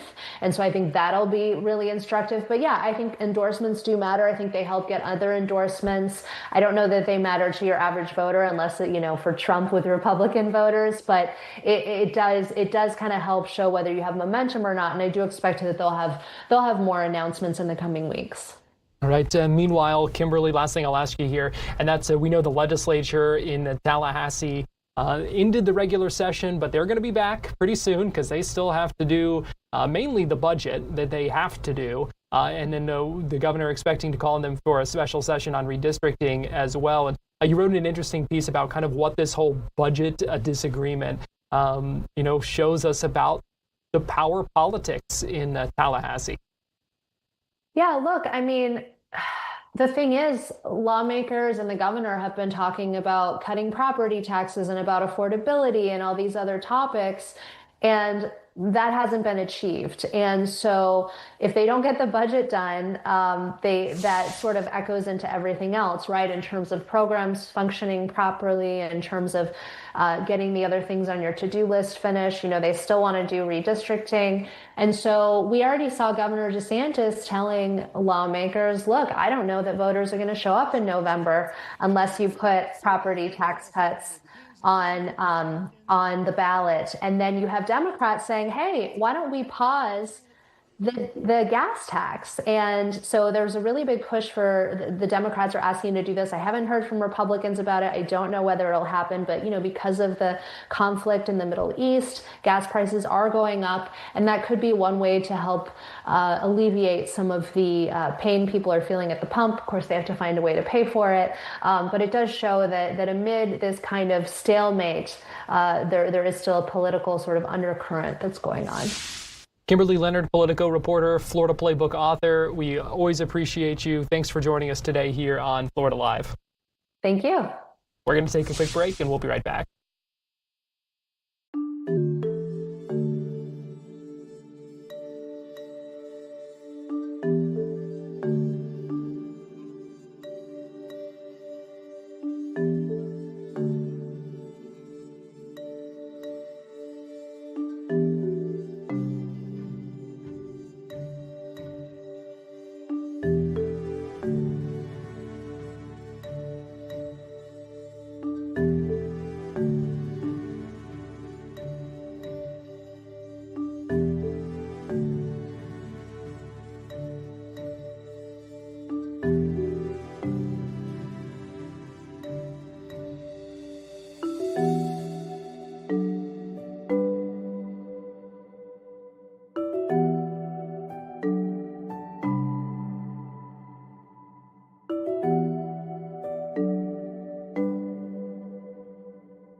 Live look right now inside the Pulk County Sheriff's Office. We're waiting to hear from Sheriff Grady Judd any minute now, talking about his comments yesterday as part of the Immigration Enforcement Council. And some of the pushback on the mass deportation efforts is comments that he believes there should be a focus on illegal immigrants with criminal histories instead of those who don't have criminal backgrounds. Meanwhile, on Capitol Hill, let me give you a live look at the Senate, where they're getting ready to hold a test vote on the Save America Act. And we're hearing from Senate Republican leadership right now, speaking to reporters ahead of that procedural vote. Let's go ahead and listen in. As that we're already losing, or we're in a quagmire, or the president can't succeed because of the threat that Iran poses to the Hormuz right now, is akin to saying Eisenhower is losing because he hadn't made it to Berlin within 2 weeks of D-Day. It's going to take some time to achieve those military objectives, but in the end, we will have defanged the Iranian regime. Their missile forces, their drones, their missile launchers, their manufacturing capability will be ended. Their nuclear program will once again be pulverized. And specifically with the threat of Strait of Hormuz, it's understandable that we had to prioritize the long-range weapons first that could strike into Europe or the Indian Ocean or our bases or Israel and Arab nations. It's the weapons that can threaten Hormuz can be fairly crude and rudimentary rockets, for instance. There'll be a time for those, and that time is coming. Senator Tom Cotton talking about the Strait of Hormuz and the conflict in Iran. Meanwhile, Sheriff Grady Judd just walked up to the podium here. Let's go ahead and listen in as this news conference gets underway, live from Winter Haven. We made yesterday, and interestingly enough, we made this statement in the Immigration Enforcement Council quarterly meeting. And this is what the media ran. During a closed-door meeting Monday, Pulk County Sheriff Grady Judd. For the media, not true. It was not a closed meeting. It was a public meeting. It was announced to the media. In fact, there was media present. That's how they jumped on this and provided a story. The other thing I want to clarify is Florida sheriffs rebel against Trump's DeSantis mass deportation efforts. Not true.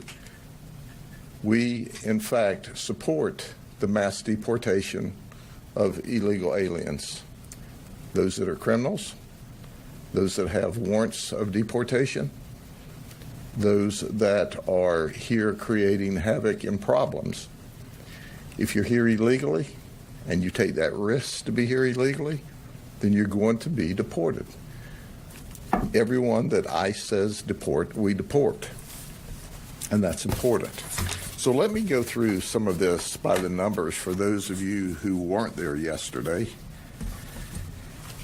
and tell you that I am the chairman of the State Immigration Enforcement Council.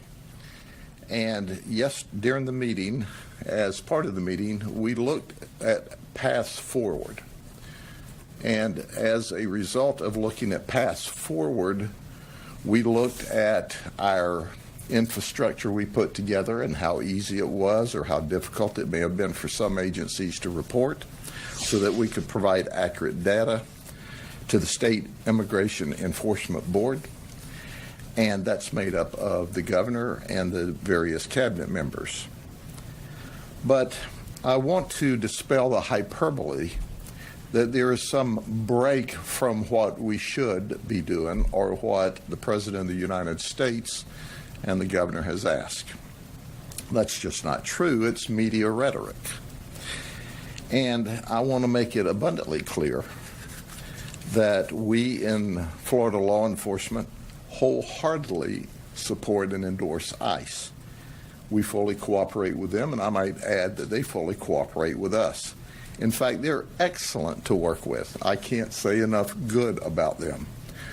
The issues that you have seen in other states, quite frankly, were created by the states themselves because they would not allow ICE agents to work in the jail and identify those that were there illegally, not only committing crime in this country, but certainly being in the country while they committed crime illegally, and many of them already with deportation warrants. But that's not the purpose of today. But when it comes to immigration, one size doesn't fit all.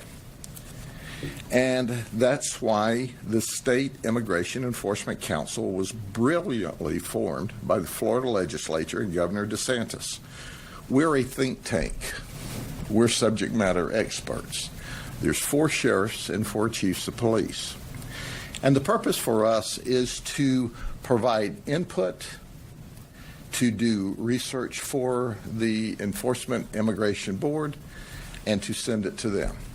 It's not to make decisions for them, it's not to direct them, but it's simply to provide information that we see on the ground doing the job every day.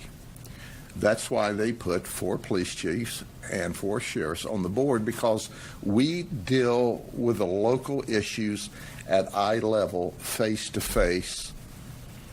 And our decision makers in Tallahassee and Washington don't have that opportunity. And our job is simply to provide feedback. And that's what we did yesterday and what we'll continue to do. But I want you to know clearly, one of the quotes was that, you know, one of Governor DeSantis' favorite sheriffs, Grady Judd, has split from his view. That's not true. I want to tell you clearly and unequivocally, from the time Governor DeSantis attacked the COVID issue, which was very difficult, to the illegal immigration issue, crime is at an all-time low. Florida's never been as safe as it ever as safe as it is right now, despite an influx of people moving here. It is the safe state of Florida as well as the free state of Florida. Governor DeSantis, in my estimation, is the best governor we've had, and he's my friend. But that doesn't mean that I'm not going to provide him and the Immigration Board and my colleagues the best information that we're seeing at eye level on the ground. To do anything other would be disingenuous. So the conversation was, listen, we don't have the opportunity to look at things simply through a philosophical lens. We have to look at the common sense approach when it comes to immigration. Let me say this clearly and unequivocally. 76% of the immigration detainers my agency has placed has been because of accompanying criminal charges. Let me say that again. 76% of the immigration detainers that we've requested from ICE is based upon other criminal charges. 24% are collaterals, and what I say in most of those cases is they hung out with somebody committing crime when we had the opportunity to engage them, and they were in the country illegally. If you enter this country illegally, you accept the inherent risk that goes with that. Now, the United States of America has decided to deal with the first-time illegal entry as a civil offense, which is, in effect, a violation of federal law, but it's a civil violation, not a criminal violation. When we started down this path, we didn't do, and we're not doing at this agency, anything different today than we did during the Biden administration, the last Trump administration, or the last Obama administration. Nothing. We're simply doing what we always do. When we engage someone, and I'll use traffic stops as an example, we run warrants checks on everyone because we're looking to see if there's any warrants for their arrest. Prior to this Trump administration, the 1.5 illegal warrants for deportation were not in the National Crime Information Center. So when we engaged these people, we had no way of knowing that there was a federal ICE warrant for them. We do now because ICE has put those warrants in our system. There's approximately 1.5 million existing deportation warrants.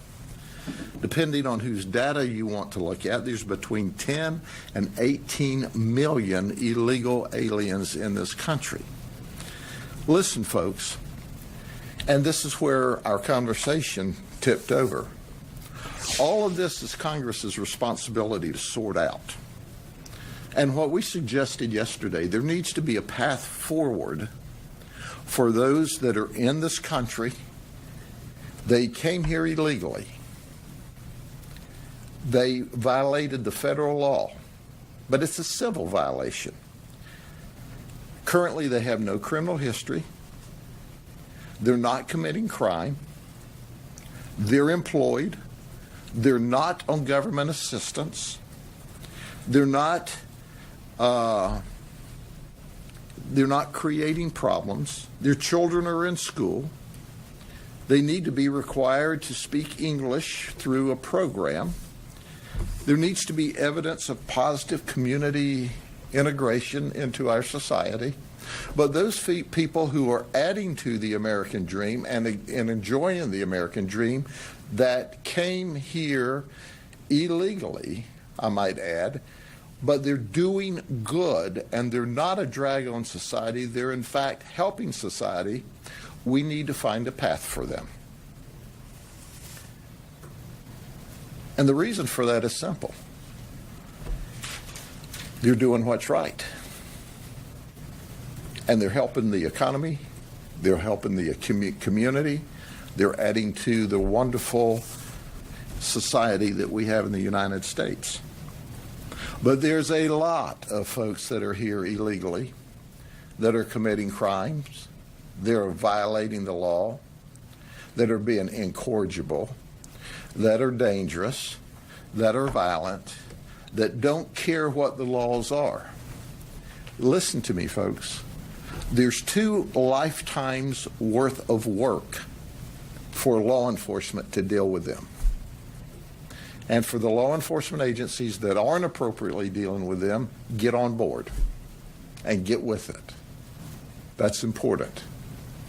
But at the same time that we literally are overrun with arresting those that are violating the law, that are here with illegal, that are here because there's warrants of deportation, because they've been ordered out of the country, because they've not done what's appropriate, that's a full-time job for all of us. But the illustration, one illustration that I give, there's a lady that's about 40 years old. She was brought here illegally as a teenager by her parents. She's married to an American. She works. She doesn't violate the law. She has no criminal history. She's not currently violating any laws. She's adding to society. That's not the problem person. There's millions of problem people we need to be dealing with. Our conversation yesterday focused on a path forward for those that are here doing what's right other than being illegal. Set up a system. You waive any further due process if you don't comply in 5 years with learning to speak English. You're not taking any government handouts or money. You're working. Your kids are in school. You're socially interacting in the community. Then, if you meet these standards, that you can move up to the next level. Why is that necessary? Because the way our system's designed, we can't get 18 million people out of this country anyway. So we need to set a priority and focus on the ones, which is what we're doing, by the way, and let me underscore that, which is what we're doing, is focus on the ones that are a drag on our society, that are committing crimes, that are being a problem. But there's some areas of the country that are defending those people, and that's a real problem. So we support that. Interestingly enough, only one member of the Immigration Enforcement Council could not be on the call yesterday. 100% of those in attendance believed we should find a path forward for those that are doing good but crossed into this country illegally, violating a civil federal law. They should be fined. They should be held accountable. They should pay whatever that fine is.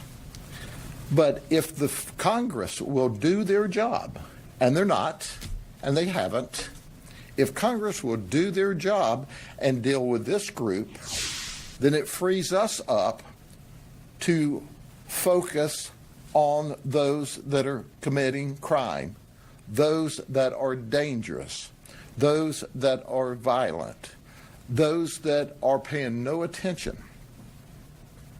Pulk County Sheriff Grady Judd speaking right now, calling on Congress to do their job, create a system for a path to legal status for immigrants who are here illegally but still contributing to the economy, to the community, and not causing problems, not committing crimes.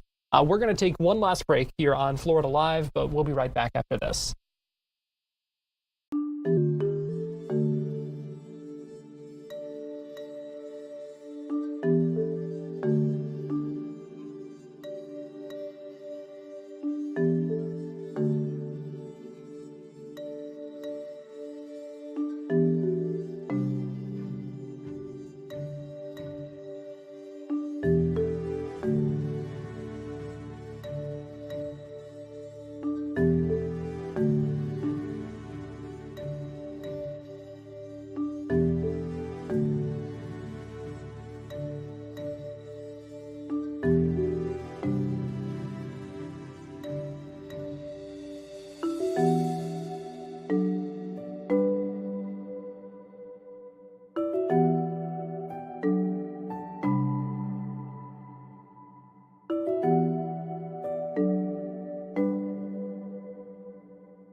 Welcome back into Florida Live. Pulk County Sheriff Grady Judd here, continuing to address reporters about what some of the comments that were made in yesterday's Immigration Enforcement Council meeting, saying that the country needs to prioritize getting the criminals, illegal immigrants out of the country, not those who are positively contributing to the economy, to the community, saying that he wants to see a path forward for many of them. Let's go ahead and listen in live. We are almost out of time here on Florida Live, but I want to let you know on Fox Local and our other live streaming platforms, we'll be continuing with this news conference after the end of the show here. So let's go ahead and listen back in live from Winter Haven. Problems that are dealing dope, that are hitting vehicles and leaving the scene, that are running over people, that are creating these problems. We can show you how to get rid of those folks.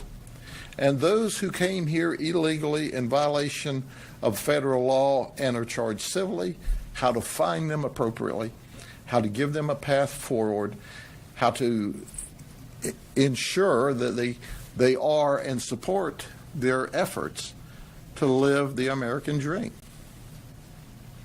And while they add to society, it frees us all up to deal with the other issues with the criminals. It's not complicated, it's not rocket science, but quite frankly, it's much more important than rocket science. I really don't need to know what the dirt composition of the moon is, or how far we can get into outer space. But I need to be able to deal ethically, morally, and legally with the people in this country and keep them safe. And Florida's crime is low. Unincorporated Pulk County and our service cities is at a 54-year low on index crime because we do what's right. And it's right to find a path forward for those that are adding to this country and not detracting from them. Understanding, once again, and I close with this, we can't deal with 10 to 18 million illegal people all at once.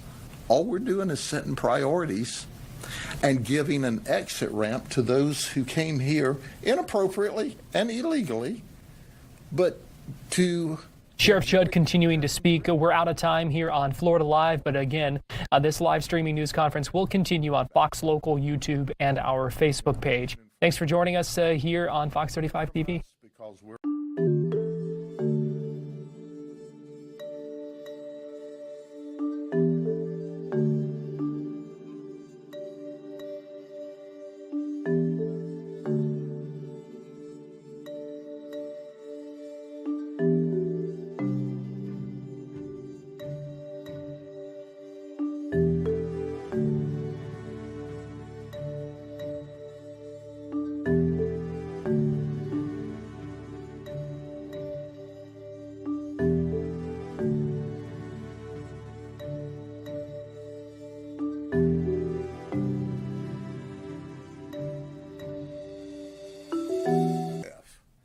in dealing with this issue.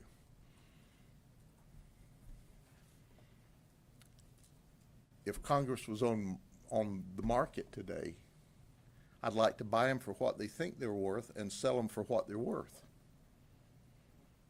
They couldn't work for me because they don't do their job. Okay, any questions? Sure. Speaking of Congress, have you talked to local representatives Scott Franklin or Dana Webster about this? You know, I have had conversations with Congressman Scott Franklin. I've had conversations with our U.S. Senator Rick Scott, who is a friend of mine as well. And I've provided input. And what I've told you here, not only did we talk about it yesterday, I talked about it at a meeting with a immigration think tank, policy think tank, 2 or 3 weeks ago down in Davie, Florida. And I've also said this before to Univision as well. So, but they know this. I understand, you know, so at the end of the day, we just need to get congressional movement on this select piece. It's like, how do you eat an elephant? Because this is an elephant-sized cancer, this immigration malfunction that Congress has kicked down the road and ignored. You eat it one bite at a time. Fix this piece of it, then we'll fix the next piece of it, and then we'll fix the next piece of it. But my deputies, we're here seeing it face to face. We're not watching it from halfway across the country. And I am tired of ICE being beat up. Our cooperation with ICE could not be better. They're game on. Are they perfect? No. Is anyone perfect? No. Is anyone working any harder than ICE right now to try to make sense out of a convoluted set of laws that Congress has created and patchworked over the years. No, ICE is doing a remarkable job here, and they're being thrust into unfortunate circumstances across the nation where there's these states that are protecting these illegal aliens that are criminals and dangerous and violent. So there you go. I could go on with that forever. Yes, sir. Path forward you described, would you use the word amnesty or another word? No, I'm not using any words other than a path forward for those that are adding to the value of the United States and adding to the economic value, the social value, the cultural value. The people who you all are going to church and sitting beside on Sunday that are good folks. They saw a wide open border. Now, quite frankly, let me give you this illustration. If I'm in the United States making $1 an hour to roof houses, and they go, hey, if you'll cross over this imaginary border into Mexico, you can make $20 an hour, 20 times what you're making.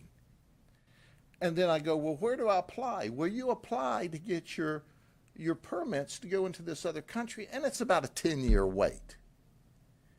Now, am I going to wait 10 years, or am I going to walk across that open border? Well, they walked across the open border. It's illegal. It's a violation of law. They need to be held accountable. It's not appropriate. But why is it a 10-year wait for them to get here in the first year, or a 5-year wait, or a 15-year wait? Why is it that way to begin with? And quite frankly, the border needed to be sealed, and President Trump did a remarkable job sealing the border. You seal the border first, and then you systematically deal with the issue. A lot of the people need to go. There's 2 lifetimes worth of work to get them out of here. A lot of them don't need to go. They need to pay a fine, pay a penalty for coming here illegally, but they're adding to, or have for a long time, and they got caught up in this scrum. They need to be helped. Yes, ma'am. Good afternoon, Sheriff Judd. Have you heard any feedback from the Trump administration about a potential for a path forward? I have not heard back from them. I've not talked directly to the Trump administration. I can tell you that there's all kinds of opportunity for everybody to be a hero here. Everybody. And the bottom line is, how would I want this dealt with if it were my personal family? Well, I would tell my personal family, you came to the country illegally, there's penalties to pay. But if you're doing good and you're working good, help them. If you've come here to commit crime, once you get out of the prison in the States, you need to be immediately deported. Sheriff, since yesterday's meeting, have you heard from anyone with the governor's office in response to what you and the other sheriffs said? No, I haven't. I haven't heard from the governor's office, but you know what? I am so appreciative of the governor, his staff, his office, because he put us in this position to provide feedback.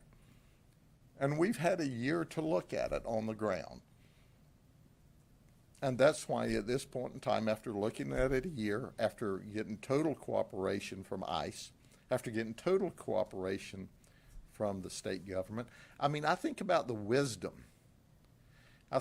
And Governor DeSantis is a policy wonk. I mean, he is on. His vision to call a special session and then work with the legislature to get these laws in place to assist the federal government were beautiful.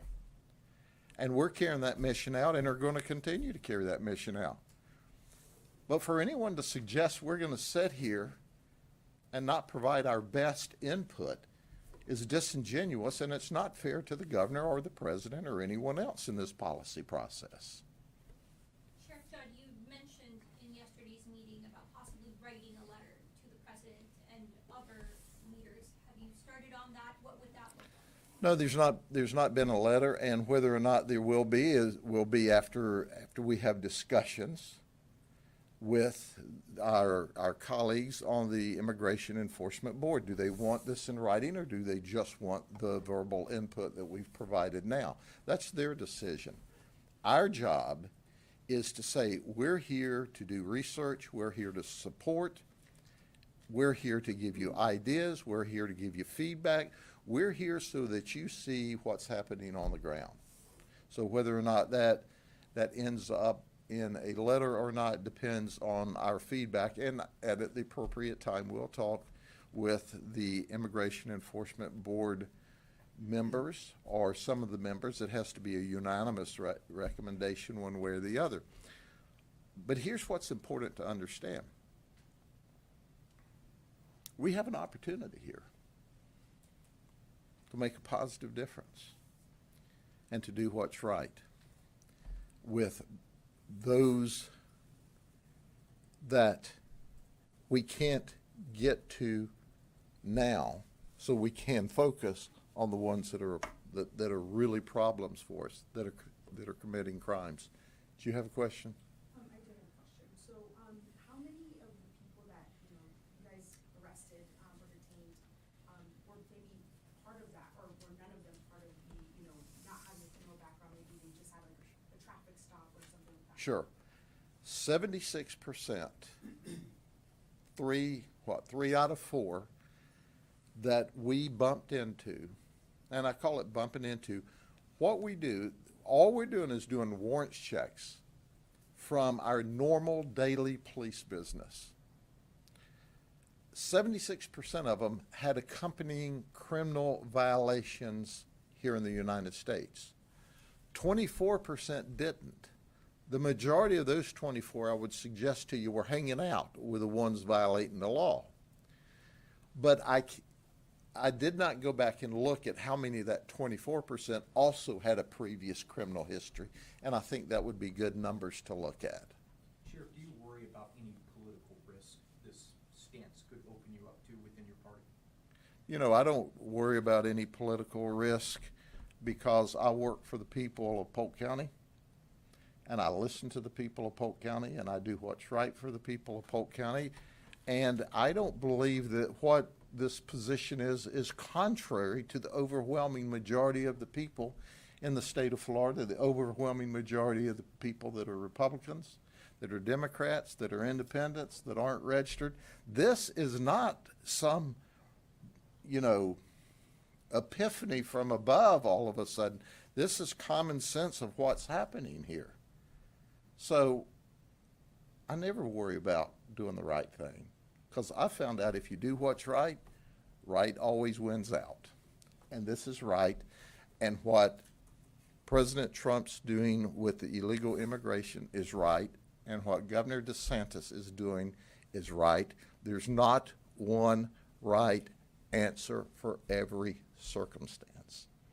And what we're doing is providing input about how we can deal with individual circumstances that we bump into.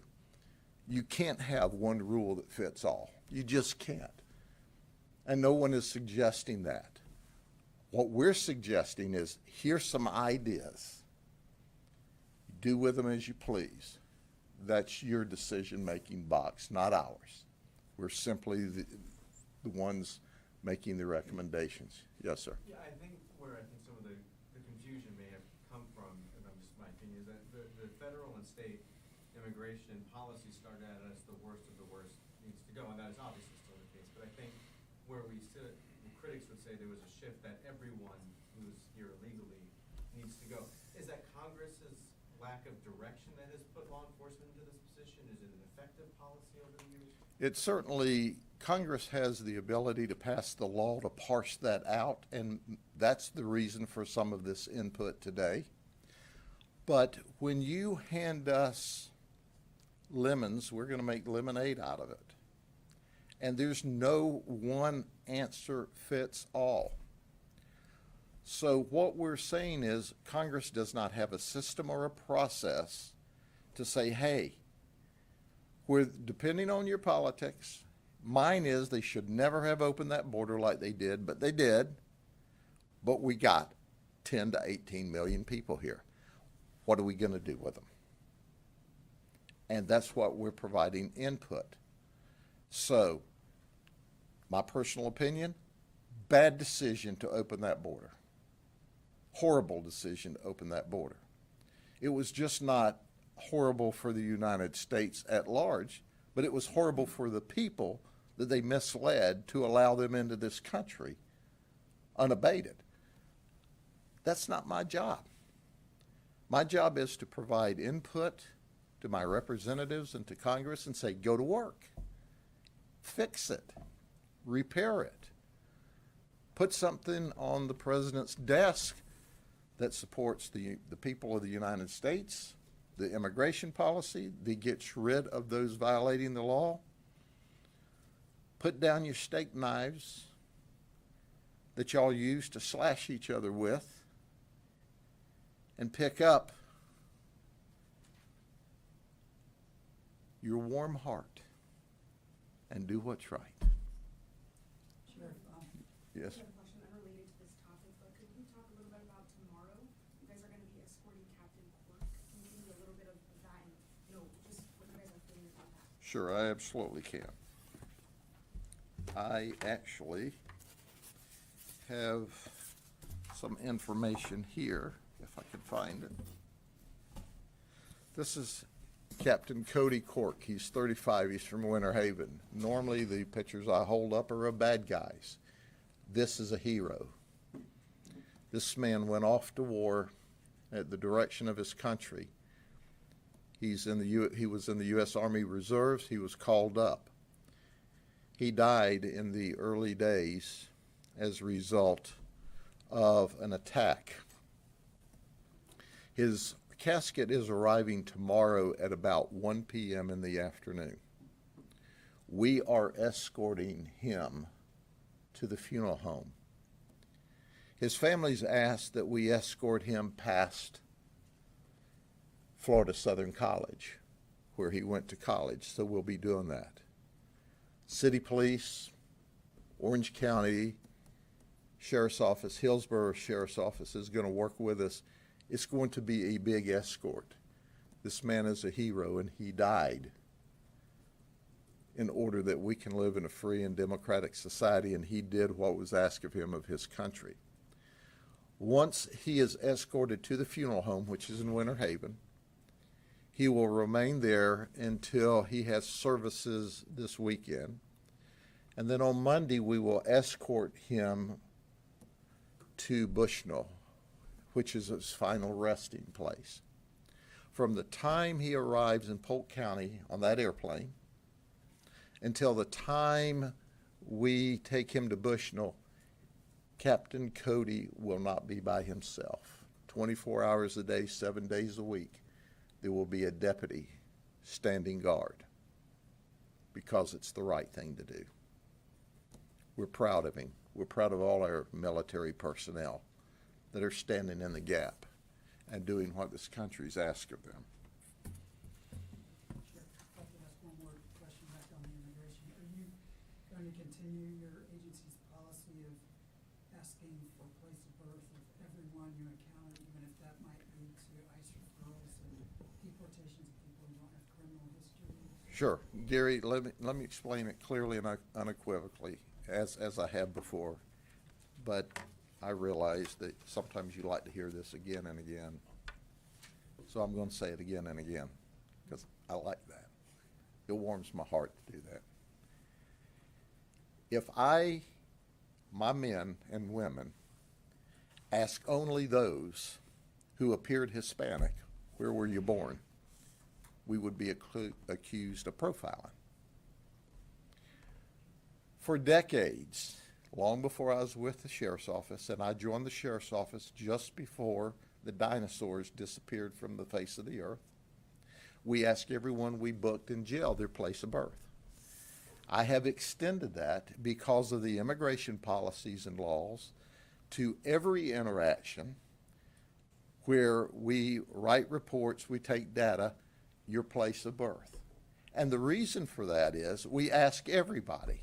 So no one can come back at a later date, wink, wink, nod, nod, maybe the media, and accuse us of profiling by asking this person of this apparent descent where they were born, but not asking this person.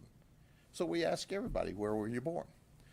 We had a circuit judge here recently was the victim of a burglary, and we asked the circuit judge, where's your place of birth?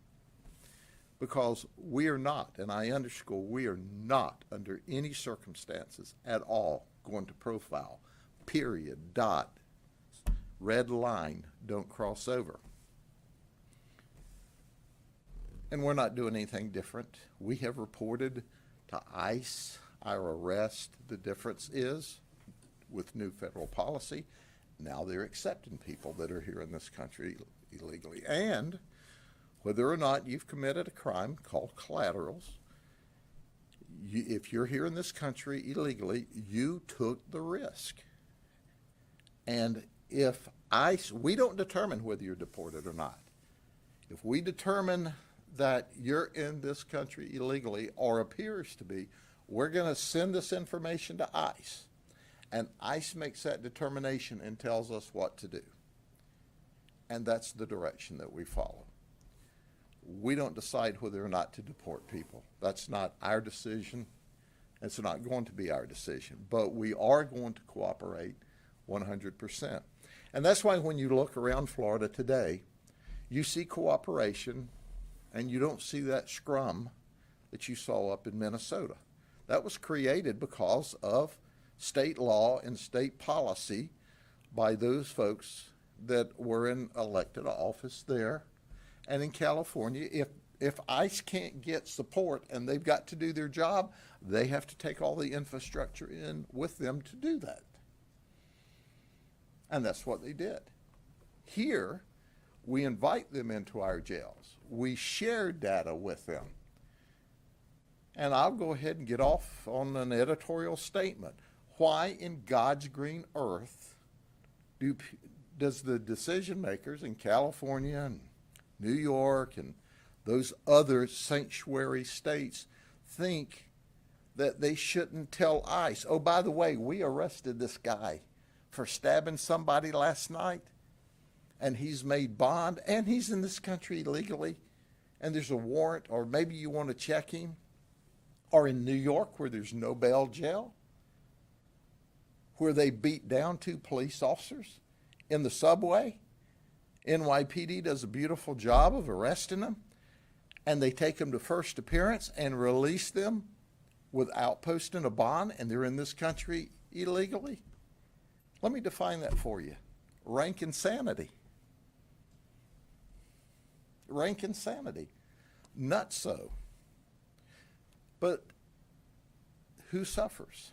Ultimately, the hardworking people of New York and California and Minnesota who's just trying to get along in life and has no choice but to support their government.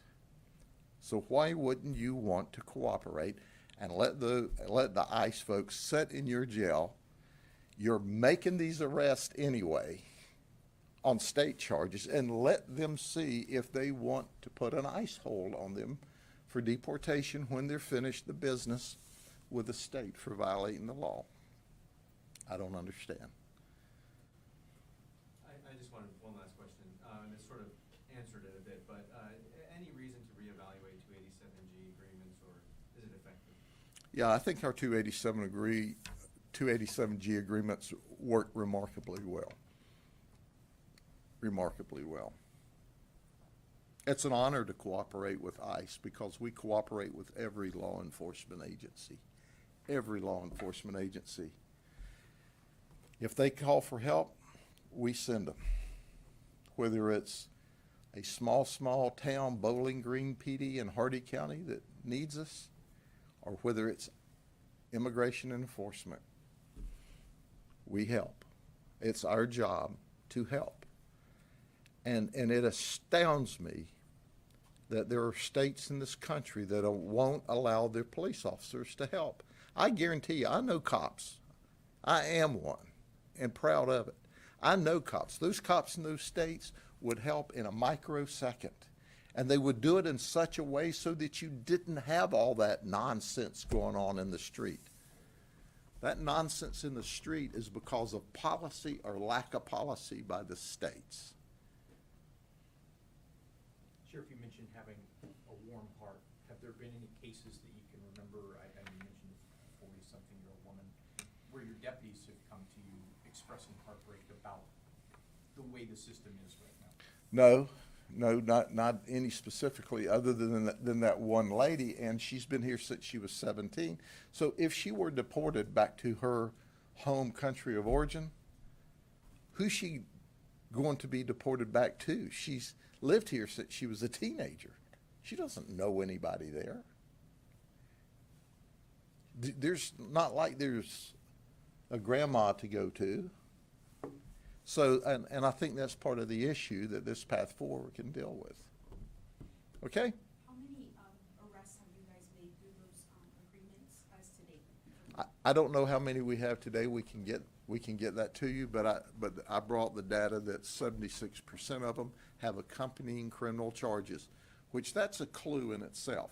When 76% of the people that we've asked ICE and they agreed to hold have accompanying criminal charges, that's a clue of what percentage. I think that's a fair snapshot of what percentage of the people that are here in this country illegally and committing crime.